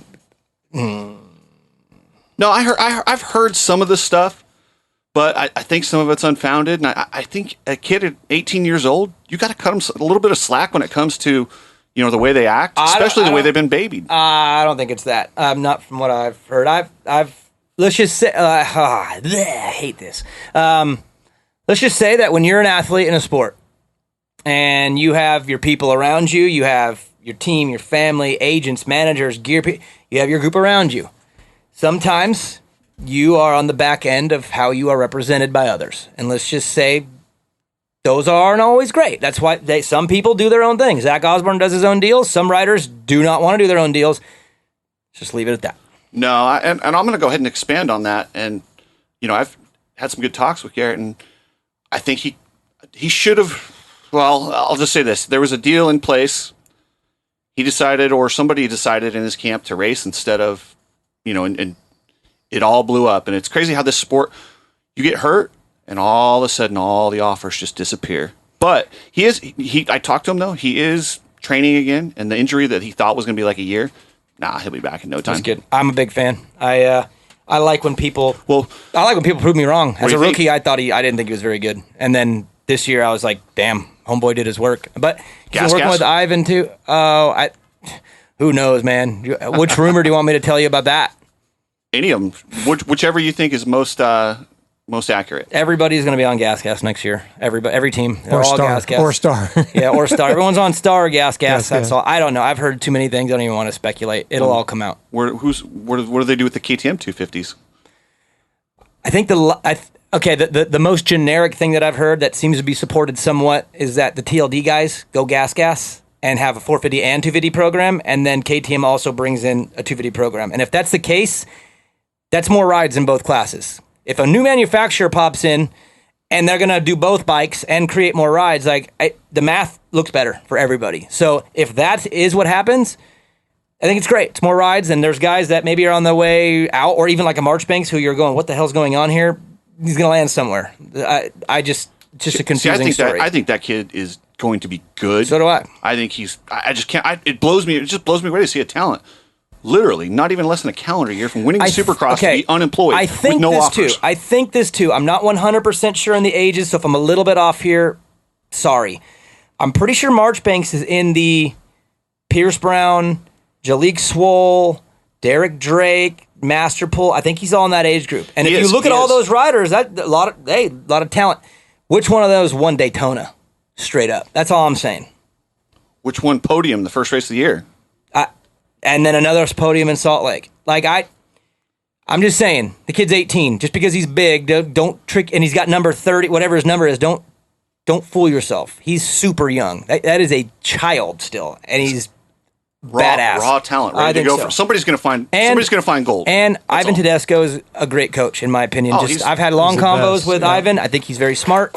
I think he's worked magic because I'm telling you, Marchbanks' first year of Supercross, it fundamentally was hard to watch. And Ivan, I think, fixed most of it. So whatever. What kills me is, from a physiology standpoint is what is the kind of the underlying tone of today's show? Durability, sustainability, and it's like you look at this attrition rate and it's mind-boggling. You have somebody that has a pretty good run and then gets a few injuries and then is essentially cast out. You know, I heard scuttlebutt, you know, even was Marv going to come back? Did he even want to try to come back after seeing Moreau and those other issues? You know, it's all about that durability and sustainability. And I think sometimes we kind of toss that out the back window and think it doesn't matter until it does manifest itself. And then it's like just the Walking Dead. Who can make it through? You know, that's the part that kills me. Sport is brutal because you could be so badass and on fire and then you're out. Well, these amateurs, by the gone. time they get to the 250, they're already burned up and I hate to say it, but chewed up and spit up. Chris and I were talking about this at the airport. Like, how many guys have you seen had stellar 250 careers that went the distance? I mean, choose a team, choose any rider, choose any decade, and show me, More not. That's my point. And More guys will have a great 250 career and then peter out. Yeah. So that's the part that I get frustrated with is we talk about it, and every year it's this. I hate to say it, but it stems around the same conversation point: who couldn't make it through, who's milking an injury, who essentially is real. We talked about Jeremy going from one of the most hot prospect, biggest contract discussions on his way to the 450s, literally to happy to get a renewal and an extension on his contract. It's brutal. That is brutal. Before we go to break, Cooksey, is it okay that you're even on the show with me right now? Why? We're partners with Racer X, who are partners with MX Sports. I heard they're not big fans. That's not true. We heard worked they're it not out. big Davey and fans. I, we talked. We're good. You're good? Well, no, I'll you know what? I'll say what got me in trouble. Rob. Rob said it, and I posted it for our first, was the first or second podcast. I was just trying to get some attention, right? Mm-hmm. And he called Loretta Lynn's a shit show. So I know what that provokes in your mind. That's not what he was talking about. He was talking about the first 3 days of motos and just crazy stuff happening, so he called it a shit show. So I took that quote Around and the named the parents. title Loretta Lynn's shit parents. show. But it had nothing to do with, I didn't want to belittle the race, but needless to say, parents are crazy. I was contacted and I changed that title. So, and you're good now. yes, I'm good. Yeah, And you're allowed to be there? I don't know about that Yeah, yet. so he's not that see. good, Joe. He's not that good. He's not even welcome on the property. I mean, there's a reason why I don't go to Loretta's until Thursday. Yeah. For a different I have reason. not gotten approval yet. And when will we be allowed back at the Baker factory? Anytime soon? You know what? I'm just joking. No, hold on. Wait, I had see a I pig had some flying out correspondence here. with Alden. There's a pig I see flying? a big flag out. Alden. Joe, we are in California. Alden Like, said you that- never know. Alden actually, no, he messaged me Instagram and said that we needed to talk, and I even showed him to Rob. Like, I thought he was going to sit down with me and we're going to hammer it out, but then he went cold on me. So Must have been a drunk text. Fair enough. you know what? I'm DMing that Cooksey That guy. mother. I'm DMing Cooksey. All right, let's take a break. We'll come back. Listener questions. Joe, I just text some over to you. And we're going to give away a gift card to motosport.com. And I got something else I want to say to remind me out of the break. It's important. Main event moto. Look good? Check. Protection? Check. Fly Racing has had the gear game on lock for years, but the Formula helmet has taken Fly to another level. They didn't just make a high-quality helmet, they redefined the standard for the most important piece of safety equipment on a rider's body. Use your head and protect your head. Run the Fly Formula helmet. Then cover the rest of your body in Fly's Evolution and Kinetic gear lines. Easy decision. If you're a true Motohead, then Motosport.com is your only choice when it comes to OEM or aftermarket parts for your bike. And when it comes to servicing your bike or giving it the punch you need to perform, it's EMT Racing. With Motosport.com, you can get everything you need for your bike with great pricing and ridiculous speed on shipping. And with EMT, it's simple. Take your bike to the experts. 2020 is the year EMT takes over the performance world. If you don't know, now you know. Your Bat Bros choose Motosport.com and EMT Racing, and you should too. Motoheads. Do you want to stand out on and off the track? Make sure to check out Viral Moto for your jersey lettering and apparel needs. That's viralmoto.com. Because having a blank jersey is about as bad as Vincent's golf game. And when it's time to get a screen printing project done for your business or personal use, you have one choice. It's screenprintingdone.com. Neil is the man. You know those Main Event Moto sweatshirts you're wearing? Yeah, Neil at Screen Printing Done did those. You know that sick new Viral Moto shirt you're wearing? Yeah, Neil did those too. We like to look good. That's why we choose Viral Moto and ScreenPrintingDone.com. All American Chevrolet in Killeen, Texas is a proud supporter of Main Event Moto and invites all the Moto heads to experience the difference for all of your Chevy sales and service needs. Mention Main Event Moto and get 50% off your next oil change and a front end alignment at no charge. Remember, whether you're hauling your bikes to the weekend track, trail, or race, or commuting to the job that pays for your moto habit, we have the truck to get you there in style. Visit us online anytime at ChevyKilleen.com. That's All American Chevrolet of Killeen. Chevy, find new roads. Main Event Moto Podcast.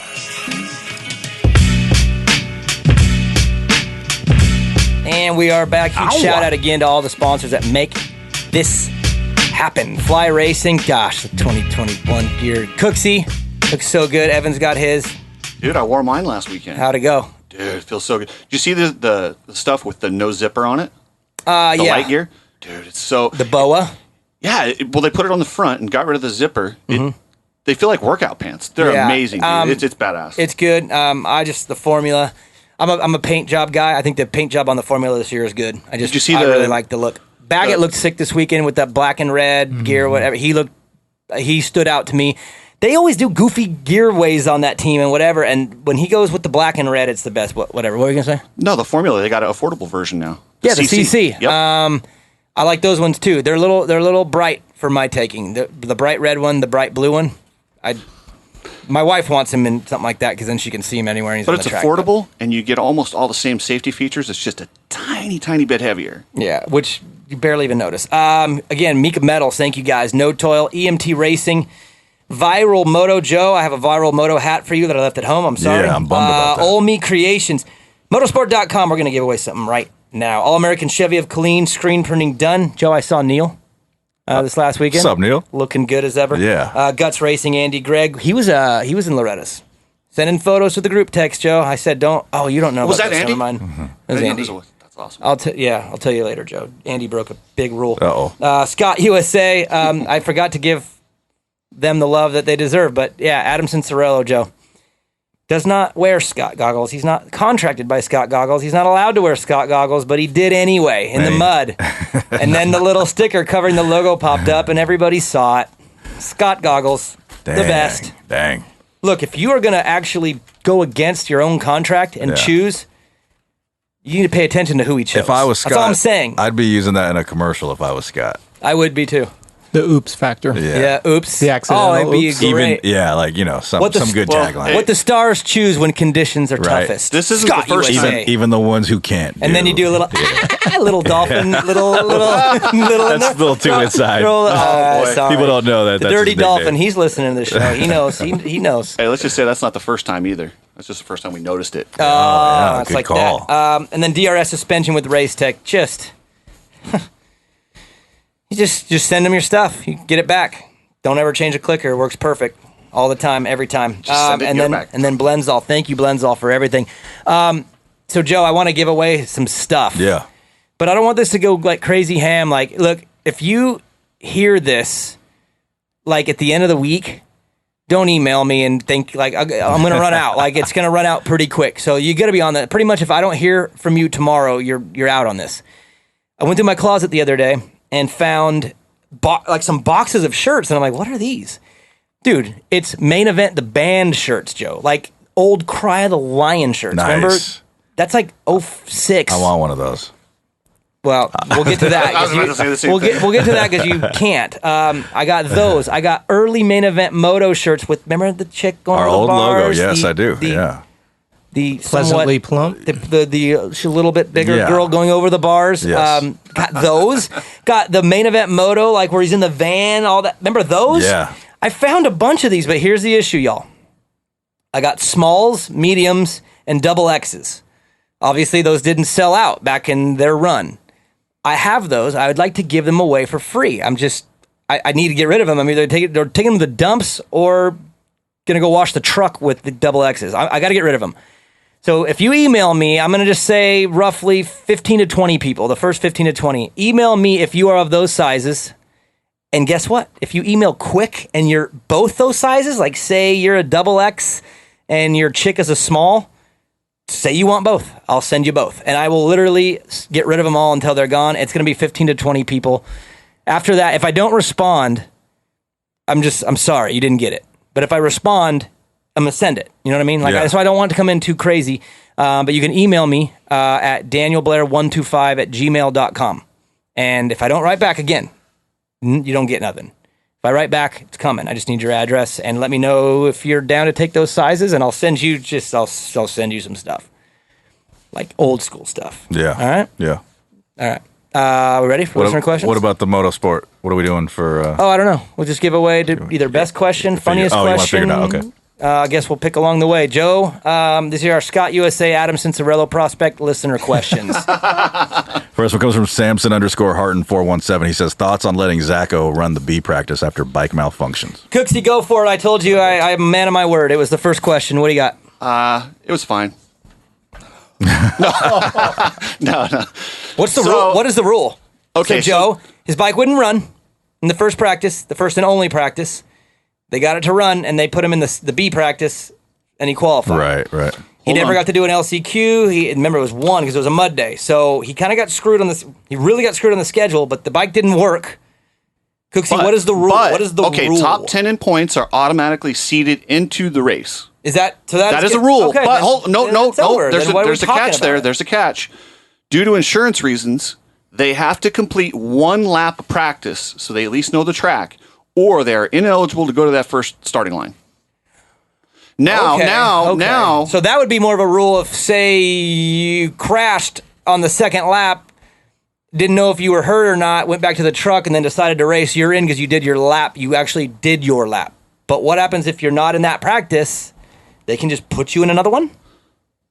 According to what I was told, riders in the A practice can request to be moved to the B practice. Since the A practice is the premier practice. So if you take the downgrade, they'll let you cannot upgrade, but you can downgrade. And, okay, so if a guy doesn't make a lap, and they allowed some leniency because they changed the schedule. The schedule was, typically you got two qualifying sessions, and an LCQ. Well, the LCQ wouldn't matter because if you didn't do one lap, you can't line up for the LCQ, right? Right. So, but I'm okay with it. It's a weird year, so I'm going to allow some flexibility. I'm okay with whatever the rules are. See, that's the thing is, I'm a rule guy. Like, if the rules are there, I'll follow them. And if I really don't like the rule, then I'll bitch and scream about the rule, but I'll follow the rule. That's why I was asking you earlier, Joe, what do we do with AMART? Do we follow the rules here? But you already modified the rules with the schedule. But is there something in the rule book that says when we modify the schedule, we'll allow it? Or are they operating in a majorly uncharted situation here? I don't remember this ever happening this way. It maybe has. I don't remember. I don't know that it's ever happened either. And then my next question was, okay, well, you did it for Zach. Would you do it for a privateer? And Davey Coombs said, absolutely. Number 999 to number 1, it does not matter. I want to give everybody a chance to race. I would have done it for anyone. And if that's the answer, I'm fine with that decision. If I take him at his word, if that's what he says, I'll go with it. But if it were, if there were one exception, then I'd have a problem with it. But since he said it's for everybody, it's for everybody. Okay. Rob, you cool with it? You not cool with it? I mean, I'm with you. I'm probably one of the most hardcore rule keepers out there. If the rule book says you can go down, I got to leave it there. And if Davey says he'll do it for everybody and anybody, I'll take him at that. Well, that's where we get a little bit tricky in the way that rule reads. Okay, it's a lot like, it's not real clear. It leaves a lot of room for interpretation, and that's what he leaves to his officials. And he called those he used the word guidelines, which is scary when you're referring to a rule book, but he said, it's essentially the guidelines, and when you start making changes, you go with what the race official sees that day. Yeah, so I'm a rule follower, but I'm also under the belief that there is no possible way in hell for any reason whatsoever should something weird like that take your points leader out. That's just my personal opinion. Like, dude, It'd be ridiculous if if I turned the TV on to watch and they said Zach Osborne didn't get to race because his bike didn't start in the one abbreviated practice, I would be furiously pissed. As a team, as a rider, as a fan, I mean, other than the other guys on the gate, everyone else should be pissed if that was to happen. So I think we're all collectively cool that he got to ride. My question is, did they just bend the rules for Zach, or is that how it's going to be? And you know how it is, like, even in our justice system. You go to the courts sometimes to verify, like, hey, what do we do in this case? Well, in this case back in 1982, like, you know what I mean? Court precedent kind of carries over into current, whatever. So if this is adopted now as the Zach Osborne rule, which is in this mud schedule, if this happens, an A can go to B, and they firmly put it in as print, that is how it is now, then that, okay, I get it. But do that. Don't leave it gray anymore, because gray area is usually when you can't find a solution because you don't know. Well, now that you've been through it, make this official. Black and white. And this is the new rule where if you are in A, you can go to B no matter what under these circumstances. You know what I mean? Correct. Yeah. That way next time there is no gray area. Yeah, and like I said, that's where I stand. If you'll do it for everybody, that's fine. But if it's a Zach Osborne only rule, no. And hey, on a side note, how funny is it they wouldn't tell us it was actually the fuel pump? Is that all it was? Yeah. It was a fuel pump. How did he... so he started it and rode over to the track and then didn't... Or was he in front of his own truck? Did he just never show up? I think they rode it up there and it shut off is what they said. Okay. That's just so weird. So again, that's where I'm at on it is... If there's a black and white rule and they just bend it just because, I have a problem with that. And as much as I love Zach, I would say that's BS. But if it's gray area, then you better use this as an opportunity to get rid of the gray area moving forward. Well, all we got to do is look at Supercross and look at the infractions and then the penalties that were, if we look at the ramming rule or we look at the block pass rule or whatever, look at the incredible inconsistencies with that and how frustrating that was. Something that was a little more benign had a harsher punishment than something a little bit more blatant, and we were all pissed off about it. So I agree with your point. If we're going to instill it, then we're going to implement it, and then it becomes the gospel, rule of the land, then so be it. And if it's not in there now, then I'm cool. But if it's in there now and they just did it because Zach, as much as I would want him in there, I have a problem with that. So that's the thing, is if it's black and white, I don't like it. Listen, I thought it looked a lot like that, and I really was questioning it, and that's why I got a hold of Davey to ask him. And before I blow him out on that, I wanted to find out for sure. And if he says it's good, then it's good. And obviously, if it wasn't, there'd be some people protesting right now. Maybe not KTM, maybe not Marv. Well, but think about this, though. Marv's like, that's bullshit. Protest him. And then, like, everybody in the same building is like, Zach, sitting right next to you, buddy. Oh, you know what I mean? Like, everybody else, if he broke the rule, then everybody else, you would think, especially Tomac, would be trying to get his points taken. How mad would everyone be, though, if Tomac went 1-1 and essentially now Zach lost his shot because of something stupid? Everyone would be pissed. If the whole series became a runaway after that. I understand. It would cheapen the series a little bit. Yeah, let's go another direction, though. You have Tomac's results, and Osborne didn't get to start. That's one of those things where they if you're going to do the what ifs. That's the moto gods going, figure this one out then. Yeah, talking about scenarios. You know what? All right. We'll make Eli DNF both motos too and see what you guys think. But you can't let one thing affect the other. They got to be separated. You can't go, well, since Eli got screwed, now let's look at Zach differently. So that's right. It's just circumstantial, and it's really, really bad for Eli. Well, and it sucks, but this sport, sometimes you just have to make judgment calls, because especially in outdoor nationals, you're at different tracks. Like, remember last year when AC was going off the track? I tried to figure out a solution that you could just do if it already went right there off the track. But we're watching what she from last year. But you can't. And again, look at what do you do? Do you stop and go? There's no set punishment. Sometimes you just got to go with a little bit of a judgment call. It's like basketball. Like you can't make everything black and white, and this is just one of those areas. Speaking of basketball, Joe. No. I just got to say one thing. No. Yeah. No. Go ahead. So here comes the plane. I didn't see it, but let's just say I got 3 phone calls a day from people that said Luka Doncic is just he's going to be like. He's going to own this sport. Yeah, that was great. For 10 years. Was it? Yeah, it was great. I didn't see it, but I heard he's a psychopath. Yeah. All right, moving on. I don't even know who that is. Dallas Mavericks guy. Should have been a Sacramento King, but, we had Vlade making decisions. So, go ahead, Joe. Lithium Amp Hour says, when does Stank Dog 726 get the call from Mitch? Daniel, you take it. I don't think Mitch knows Stank Dog was there, and I doubt Stank Dog knows that Mitch is a team manager at Pro Circuit Kawasaki. He's not getting a call unless he needs weed. That's not fair, Cooksey. If Mitch needs some good weed, I'm sure Stank Dog knows a guy. He knows people. He might, right? I'm just saying. He's just, yeah. With hair like that, you would assume that he knows people. I'm guessing. Is that I'm fair? guessing. I think so. It's legal. He lives in California. Maybe you just grab it. He for doesn't. him. He lives in Oregon. Okay, never. Well, whatever. It's more legal, I think, right? I don't know. I don't know. Just moving on. I would be willing to wager a lot that call doesn't happen. No? Rob? I'm with you on that one. Okay. Joe, does the call happen? Nah, probably not. Okay. I mean, if Mitch wanted a top 10 guy, I don't want to bag on Stank Dog. That was badass. it was badass. That's because that dude's pure talent. He's got leftovers. He went into his reserve tank, shows up and gets 10th at a national. Well, and his arena cross career is just like second. Like he's coming on again. He is coming on again. Oh yeah, He is good coming for him. on. Went on. He won one this year. I know, but he looked like he kind of got a little bigger. Dude, he lost like 30 pounds during like a 6-round series somehow. I don't know how it happened.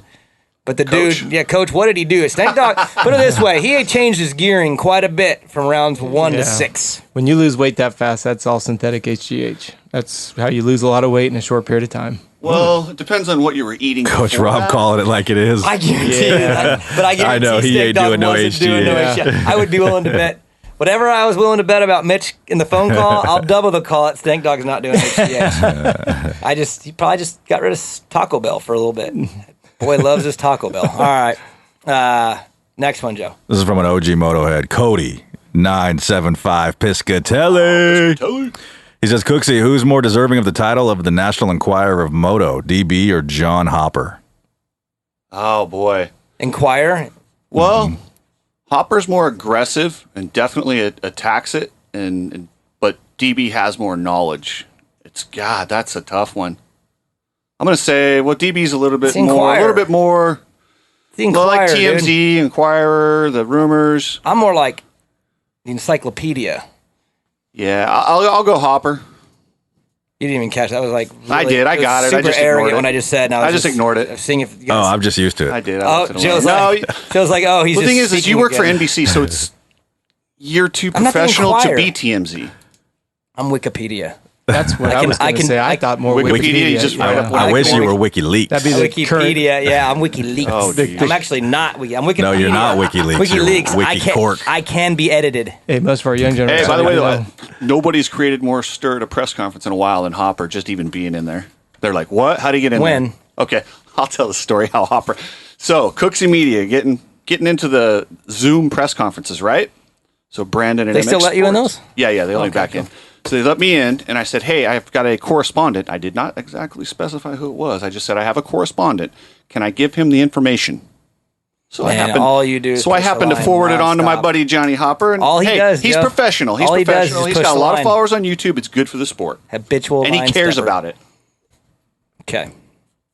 Another one from Cody 975 Piscatelli says, when 99% of pro riders have a practice and race bike already, why the F can't they tech two bikes? Losing an engine in Moto 1 and having two swap motors, is so much harder for a privateer.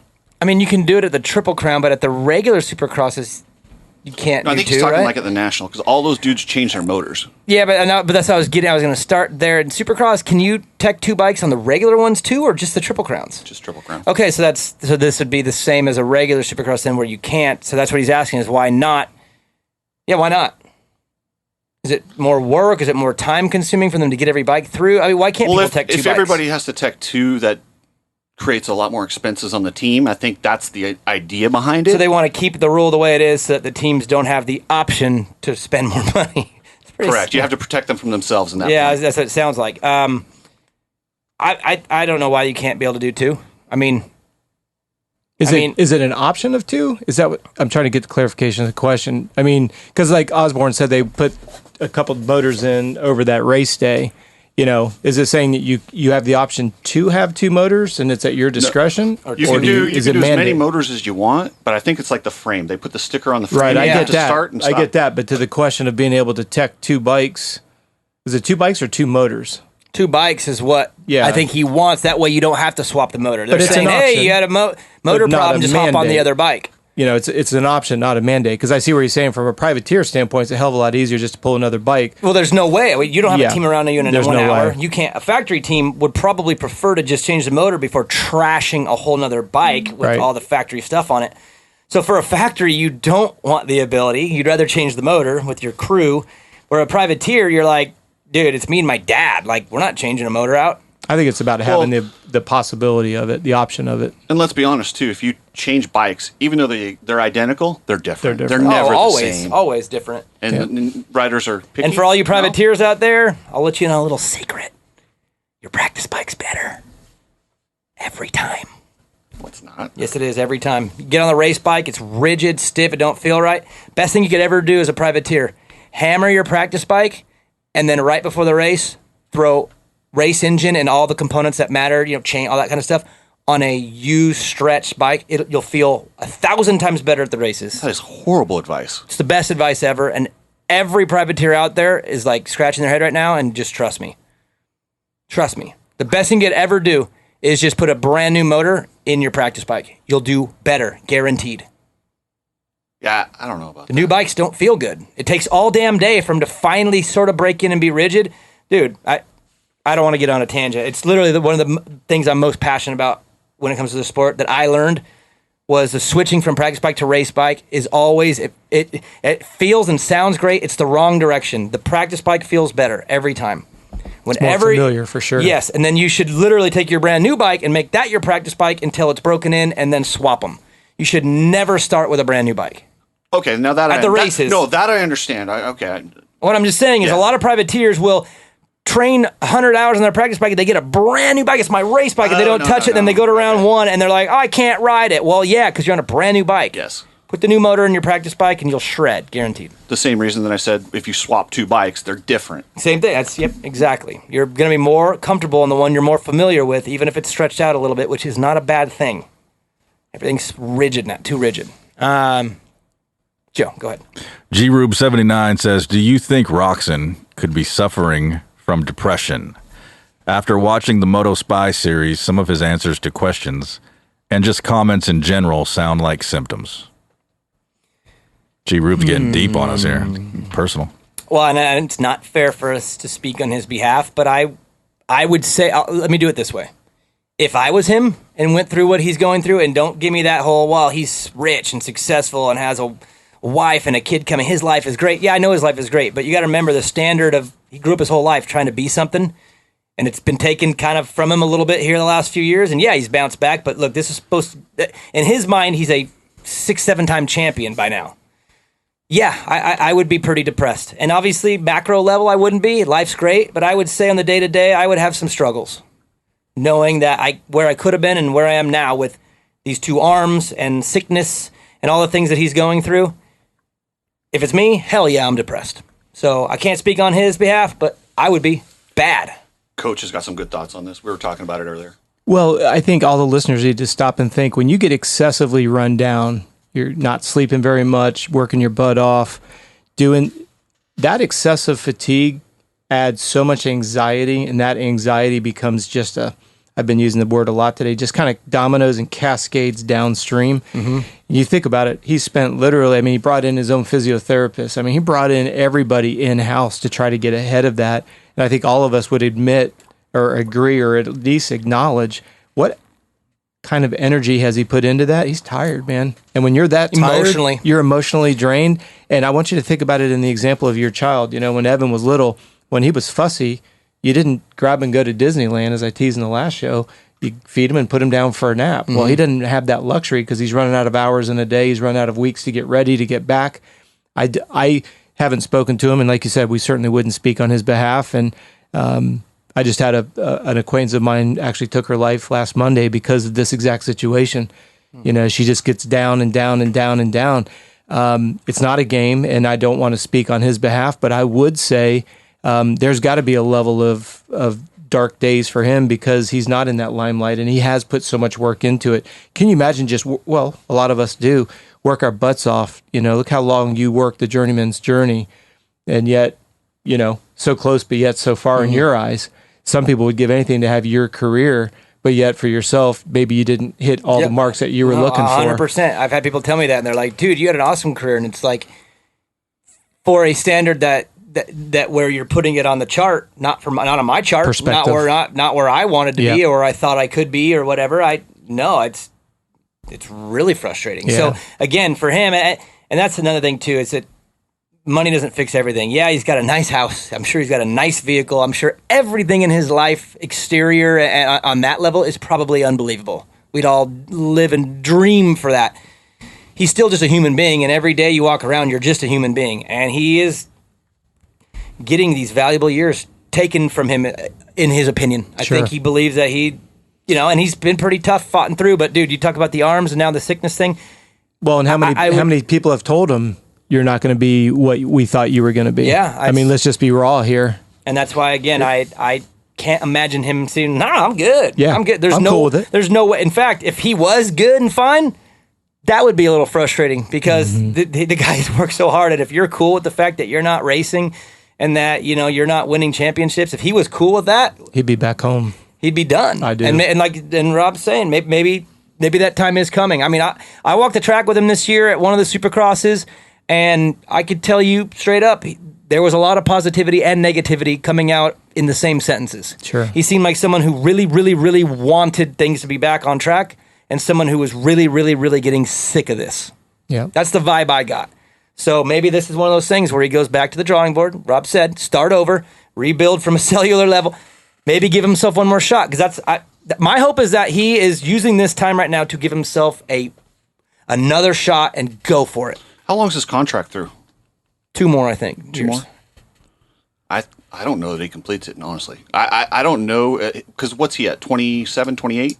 Less than that. You sure? He's younger. 20. No. Because once you get, he came over here pretty young. But once you get on the back, like closer to 30, when that stuff wears on you. Say 27-ish. Maybe, but then again, like I said, his injuries and sickness might take those last few years away where people would suffer through. He's already done it. Yep. So if he honestly is done and we don't see him race again, I wouldn't be surprised. But I also won't be surprised if he shows up at Anaheim 1 next year and wins because he's Ken Roczen and if he's fresh and charged, like you said, and comes out like Marvin, where it's like, dude, I am so fired up to be back. I'm good now. Instead of like telling people he's good, but kind of the other side of his mouth being like, I don't know for sure if almost I really getting am. lapped. Yeah.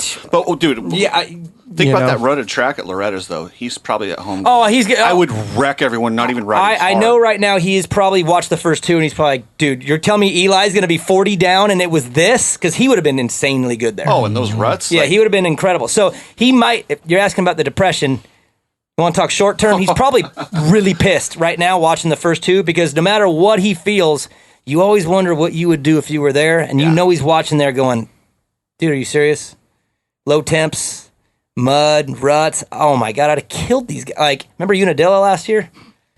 He's probably that's what I was thinking about. He's probably a little frustrated watching the TV right now and seeing Eli 40 down. He's like, what? Yeah. Well, if he goes 1-1-1-1 Webb too. to start the season, that's Webb's pretty like, hard. Wait a minute, can I take that back? Can we go back in time? I didn't know Eli was going to be 40 down, but to Webb's thing too, same thing. Like, he's got an issue that is, he's got to fix it. For him to go, he can't. If he was in the middle of the title, he'd have stayed in. It's just early, and he's like, I'm out. Like, I got to fix this now. Well, and they're looking at the off season. Late off season. There is no off season, and let's be honest, he's going to get married. There's a lot of things going on. Let's just get it fixed. Yeah. Bummer to miss both those guys. Think about it, Joe. Going into the outdoors, who'd have thought 2 weeks in, Seriously. Eli's 40 down, and Ken and Cooper are out. Yeah, like, such a bummer. Next one. Apex 1NG, Eli is so dominant, yet his bike expires in both races. Difficult conditions. Even most privateers Kawasaki's finish both motos.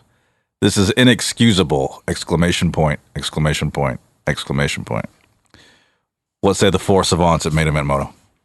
Inexcusable for who? That's my question. Hold on. Alex Ray's on a Kawasaki, and he's 0 for 4. I'm just saying, they don't all finish.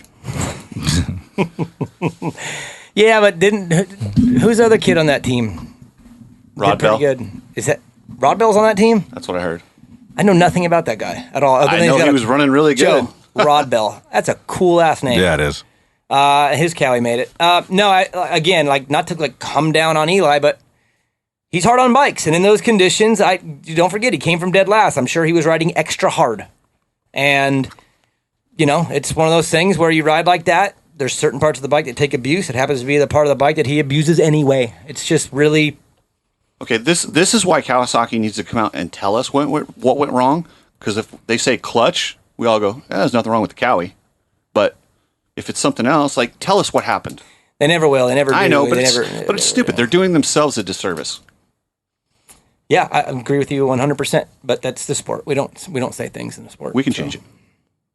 Let's do it. Let's start a petition. Change.org. Cowie, tell us what happened. I say that because there's a track in Northern California that is going through that right now to try to get opened up. And they're doing, is it what is the one where you get the petitions and you submit? Is that what change.org? Change.org, I believe, yeah. Okay, well, I think the local track's doing the same thing. They're closed and they're pissed. Next one, Joe. Zuma O Deuce Deuce. How many asterisks next to the title do these guys get this year? None. Title's a title. You win, you win. No, I disagree. I don't think you necessarily put an asterisk, but it's different. This is not a normal season. I almost think you put an asterisk and say it was harder than normal. I just think if you put an asterisk next to everyone, you're in charge of what you want to put next to whatever, but on the official paper you can't, because you don't want people out there that don't understand to feel like someone got lucky, and it's luck's part of the game anyway. So it's not, if Osborne wins this title, you can't put an asterisk because Eli DNF'd Loretta's. That's his and their bad. Well, it's not Zach's fault. An asterisk isn't always negative. I feel like it's meant to be an asterisk. Yeah, it's kind of taken. It wasn't supposed to, but it kind of. Yeah, I get it. Do you give Aaron Plessinger an asterisk for losing or winning when Jeremy Martin and Zach Osborne, the two title favorites, were both out the year he won the outdoor? No, he survived. No, but when there is circumstances that affect the entire championship, I think a footnote is if a Derico comes flying through the pits, picks up your semi-truck and throws it in the next town, it's different. Asterisk. Okay? It's different. That's it. If there are major changes made to the entire championship run, I think a footnote is called for to explain, hey, this was the year that there was a coronavirus thing. I'm with Joe. How many years has this outdoor championship been ran the way it is right now? How many years has it been? I mean, a lot for now. You're talking like 30, 40 years? Yeah. And you have 1 year that's an outlier. You have to have a footnote to explain what happened. I'm with you year. on the footnote, 100%. It doesn't negate the accomplishment, but footnote to acknowledge that this was different. Say a bullet point. But you're right. I think you can't take it away from the guys who win. It's not their fault that things were weird. They showed up and won. You can't say it wasn't a real championship. This is a legit championship, but it is different. Yep. And now again, if the aliens show up in October and they kidnap Zach Osborne for the last round and Marvin wins, asterisk. Both those guys might be aliens.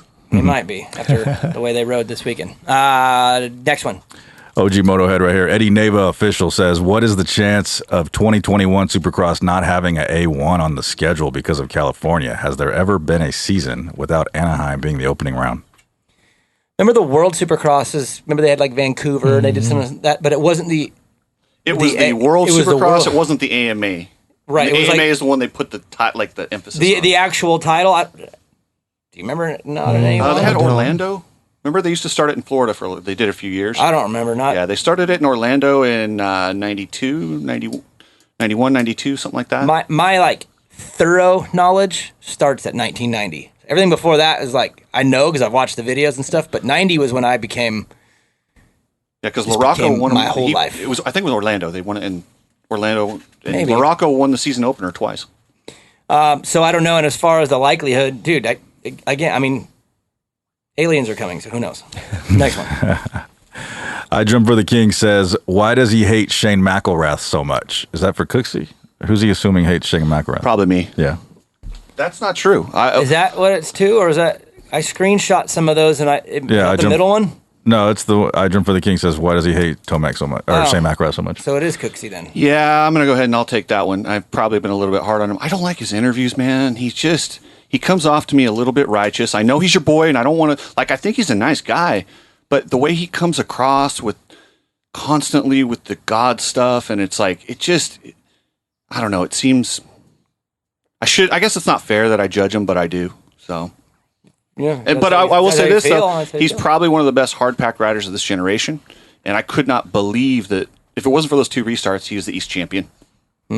So, but hey, you know what? I love that he shaved his head, though. I think it's all changed since he shaved his head. He looks meaner. I can't call him a Cub Scout leader anymore. He looks badass. I did say that. He did. He looked like one. That's what he looked like. But he let it go. Now he looks badass. Now he looks more like a Walter White style. He looked like who is the guy from the bowling movie? Kingpin? Woody Harrelson. What bowling movie? What's his name? The guy with the hair. Woody. No. That was, what's his name? Bill Murray. Bill Murray. What's his Munsoned. name? He's been Munsoned. No, but what is his Munson name? was the other guy. What is Bill Murray's name in that? Roy Munson was the name of the other Roy guy. Munson. He's the Amish guy, right? Burt McCracken or Bernie Kraken or something. There was a little McCracken going on there late, but I'm with the Walter White, Bruce Willis thing. It looks a lot better. Next one.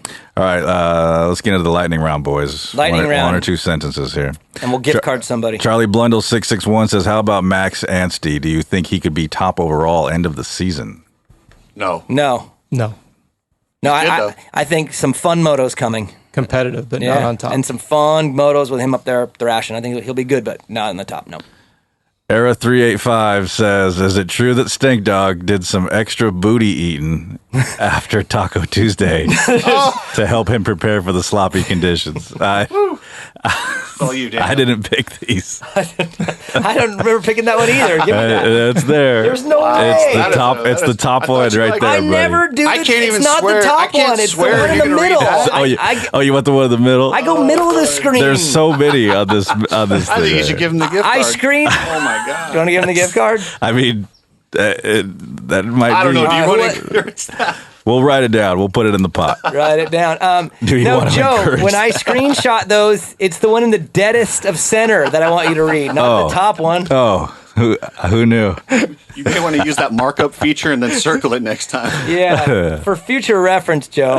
Sorry. You think I'm going to let the booty one slip through there like didn't that? know. Come on, we got kids listening to this show. Sorry, I didn't know. And to answer that question, maybe. I don't know. Probably. So the answer is probably. Maybe. All right. Brody Richard 263, Zach says he has no thoughts about championship yet. I say he should start because the guy has pure grit. That's What's a your lie. thoughts? That's why I pushed that one. No rider on the planet who says, I'm not really thinking about the championship yet, is not. They're always thinking about it all the time, no matter what. He is convincing himself the right thing to say. No human being at that level is not thinking championship while they're in the running. So that means anybody in the top 3 or 4, Eli, Marvin, AC, they're all thinking championship. And that doesn't mean they don't treat each day like it's an individual day, because they have to. It's the right thing to do. None of these guys that are in contention really block it out. That's just the right thing to say, and he's full of it. He is thinking about it all day and all night. And it is what is driving him probably to just grind it out this week. But he's mature enough, Rob, and experienced enough to know that you make decisions for that day, not for the title. But he is thinking about it all day, every day, and all night. I would agree with that. And I'll say, when people talk about thinking championship, that means racing, conserving it and working the championship. It's like, you're making split decisions based on, because you're thinking... No, he's not doing that. Happens. And he won't do that until the final round. That happens when you have a big lead and you are told to get 15th and you win it. That's when you do that. Before that, you think about it, but you don't make split decisions no. Well, you could play devil's advocate. If we want to know if Osborne's thinking about the championship, let's see if Tomac's thinking about it. Yeah. It's all about perspective. It is. They're always thinking about it. And I'll tell you one guy, number one, who is probably freaking out about it right about now, because, or maybe not. Maybe he's like, I'm about to put on a clinic and show you guys what it's all about. And it would be honestly, like, if Eli can get back and win this thing, you realize that means the next 7 are going to be incredible, because there's no other way it can happen unless he goes on a clinic. And we're going to be watching that points over and over. So if he pulls it off, that means we had a great season. But is that mathematically possible, though? If he wins every one, and let's say Zach's just top 3, could he? 42. So if Eli wins every one and Zach gets second, he gets 42 on him. So he's got... It's mathematically still not even... We're not even in the discussion of it not being possible. It's way possible. Gotcha. I forgot about that way the points are. Yeah. Yep. So he's good. Welcome to the Eli Tomac Chase format. It is. The Eli Tomac Chase. Summer of Chase. Here we go. Joe. Jeremy C444 drummer says, "What's the deal with Tomac? Have we now seen the return of Levi from his mom's basement?" He's been a little Levi-ish. No. The defending champ's 40 points down, and I haven't seen one time where I've gone like, damn, Eli. I haven't seen one crazy Eli ride yet. Not one lap of it. I mean, then again, he's not on screen all the time. Like, Levi was a really bad rider. And Levi finds himself 40 down. Levi did some stupid stuff. Levi finds himself 40 down after 2 rounds. Man, the bike broke. His buckle broke on his pants one year. That was very Levi. Well, but like producer Joe said, I mean, he went 21 spots in a lap and a half. I don't know the exact number on that, but I mean, that's pretty stellar in those conditions, being that far back and trying to find a way around. I haven't seen it, so maybe it's been out there, but I just saying, until I see him put on a Eli clinic, just so far I haven't seen anything cool yet. Maybe there's a third twin that just rides normal. Captain Consistent. And throws his bike on the ground. Yeah, he's got bad sportsmanship on that. The third one's got a bad attitude. Just kidding. Calm down. Joe, what else we got? I know I have a good one for Rob in there. I left a smart one in there. What are you doing over there? I was going to say, can I buy some time there? Did you see Marvin get taken out from the outside? Yeah, I saw. My buddy Jason Thomas says you cannot take someone out from the outside. I say, bullshit. I've done it multiple times. It's one of my best takeout moves. There's no way Jason Thomas said that, because Freesey has probably taken him out from the outside 10 times like he's done me. So he said it's impossible. I think he's talking about that one, because I don't blame Osborne for that. That was a race to the corner. He got there first. Yeah. Sorry. This one's for Rob. He obviously had a wheel on him because he crossed over. So that's fair, yeah.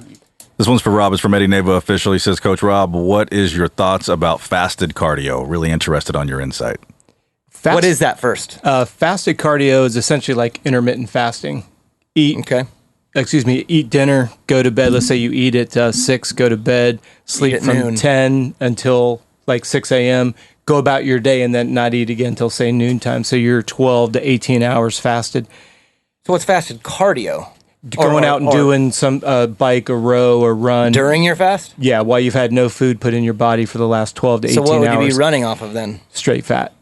Is that a good thing then? Well, that's where, to kind of elaborate, on paper, it makes plenty of sense. Olympic, like when I was at the Olympic Training Center testing, they wanted us to do that, but they're very meticulous on when they drop it in, and here's why. It's very stressful on the body. I know a lot of people are into the intermittent fasting because it leverages stored body fat for fuel, and on paper, they're correct. And you talk to anybody who's done it, they're like, oh yeah, I'm doing intermittent fasting now, and now I'm lean.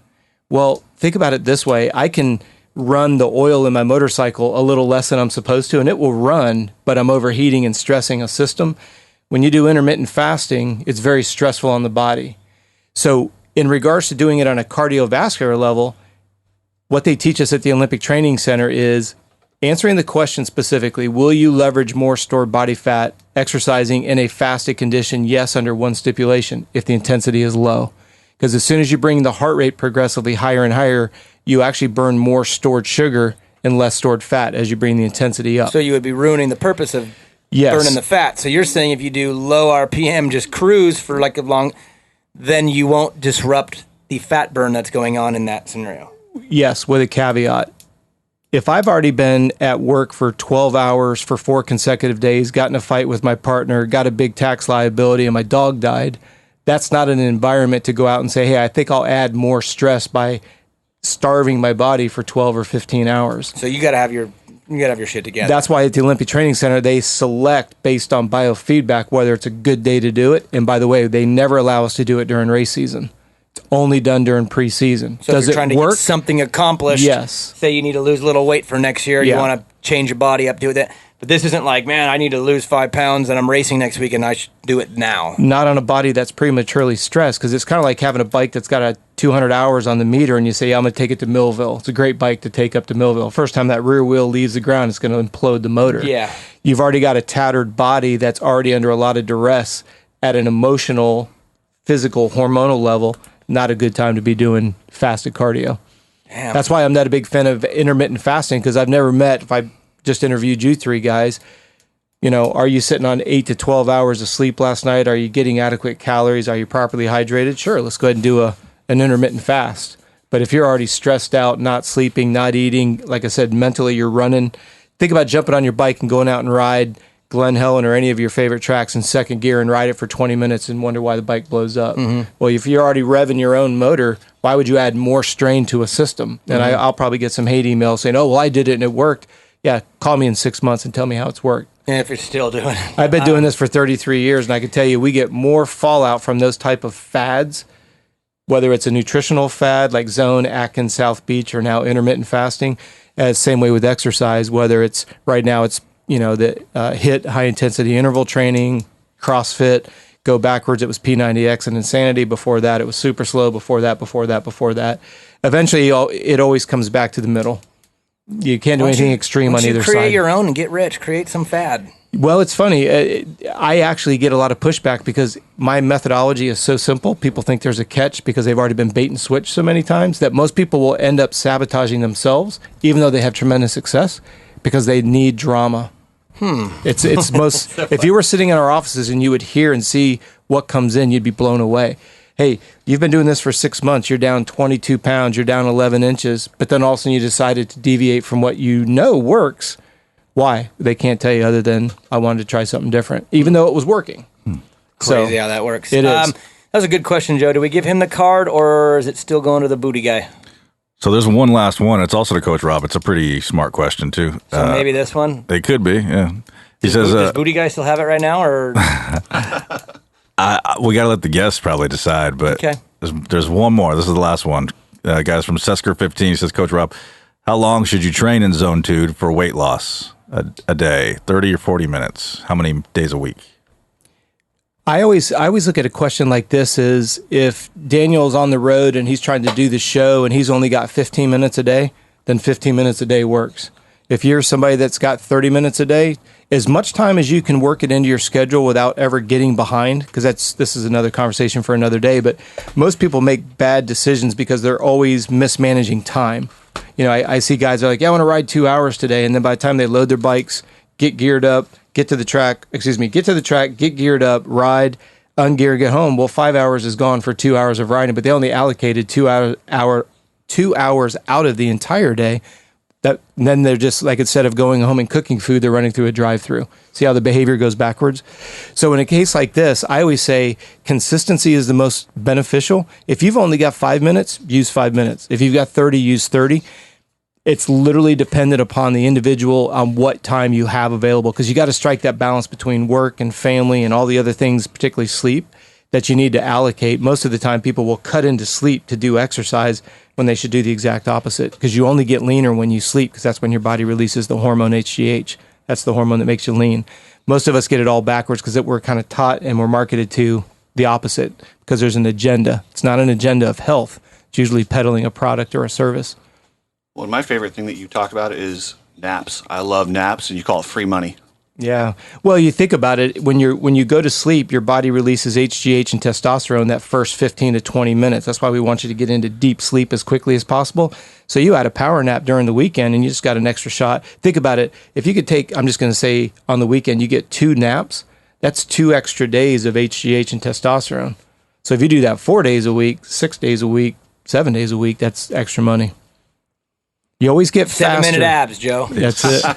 7 minute abs. I'm going to go 5. But wait, but what if, What about 6 minutes? Someone makes 6? No. Yeah. No, it's get 7 abs in minute 6 abs. You can't minutes. get abs in 6 minutes. It's, if you think about everything we've talked It's a about in great today's movie. show, everything has got to be off the foundation of health, wellness, and then performance. Well, how do you get an established base of health and wellness? Sleep and eat. People can convolute it all they want. They can spin it, redirect it, paint it, color it. It's never going to deviate from that.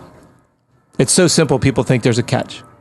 And I fight it all the time. Let's make this simple. Who gets the gift card? The smart guys that ask real questions, or the guy that wants to know about Stank Dog and post Taco Bell tricks? I'm going to be biased. I always want to go for the guy that everybody else can learn a thing or two as well. So the booty guy. All right, perfect. No, so which one is it? Which one is it? The Zone 2 guy Or the fasted cardio. Or fasted cardio? Oof. Boy, those are both good. Do we have 2 by chance? Is that something They'll that's do permissible? it. Yeah, because we haven't done it in a while. Yeah, how about both? Yeah, that'd be awesome because I think everybody could benefit from both. Because right now, all that's kind of floating around in the internet world as to the newest thing to do and try, and it could be dangerous when done incorrectly. All right, so Eddie Naba official and Sesker15, hit us up. And Booty Guy, just try. I'll ask Motorsport if they're cool with giving a third one, but I doubt it. But We'll send I'll Booty try. Guy an Uncle Jerry sticker. Yeah, you can Yeah, huge thanks to Motorsport for that. That's awesome. Yeah, they kill it. It's CooksyMedia.com still. CooksyMedia.com, But making the which change. will be over to, but don't worry, you plug that in, it'll go right It'll over. just, yeah, But punch it's over. 24 TWOFOUR speed. It's a website, pretty badass. We're going to be moving everything over there. You can find Coach Cooksey and the Coach, Apple, wherever you want to find it. And then Coach has always got some stuff. Where can they find you? Yeah, where do we find you? Moto E for sure, but give us our landing spots for you. Yeah, if they would go to CompleteRacingSolutions.com. That's our racing website. We've got a new membership area that we just launched there.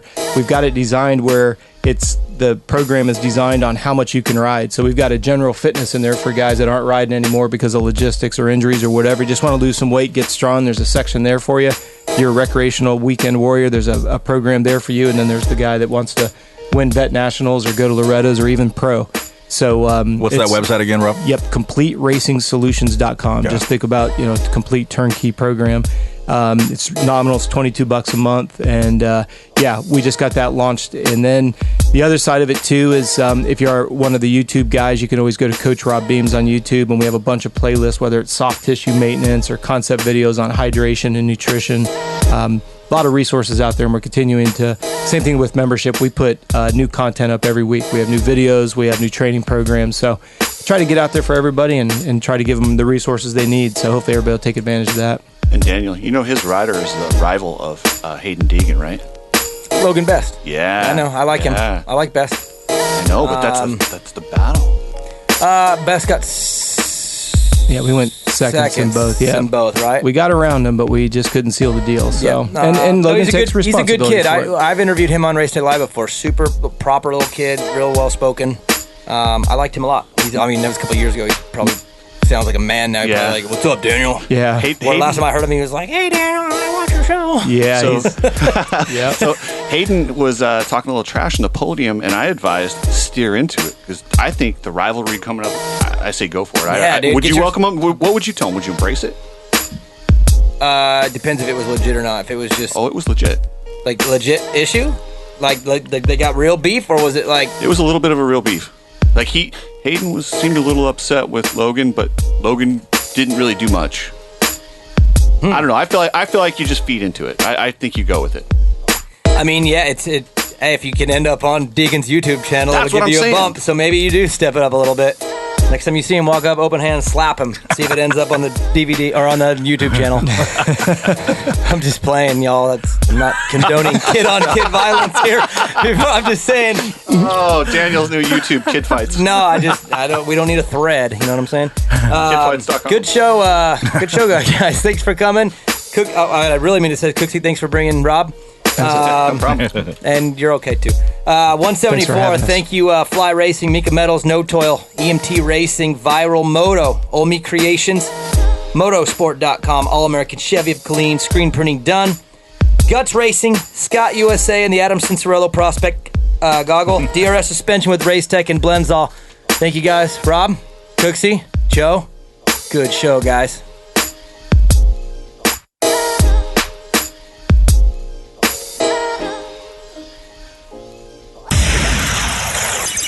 Main event motor. Screw it. You know it by now.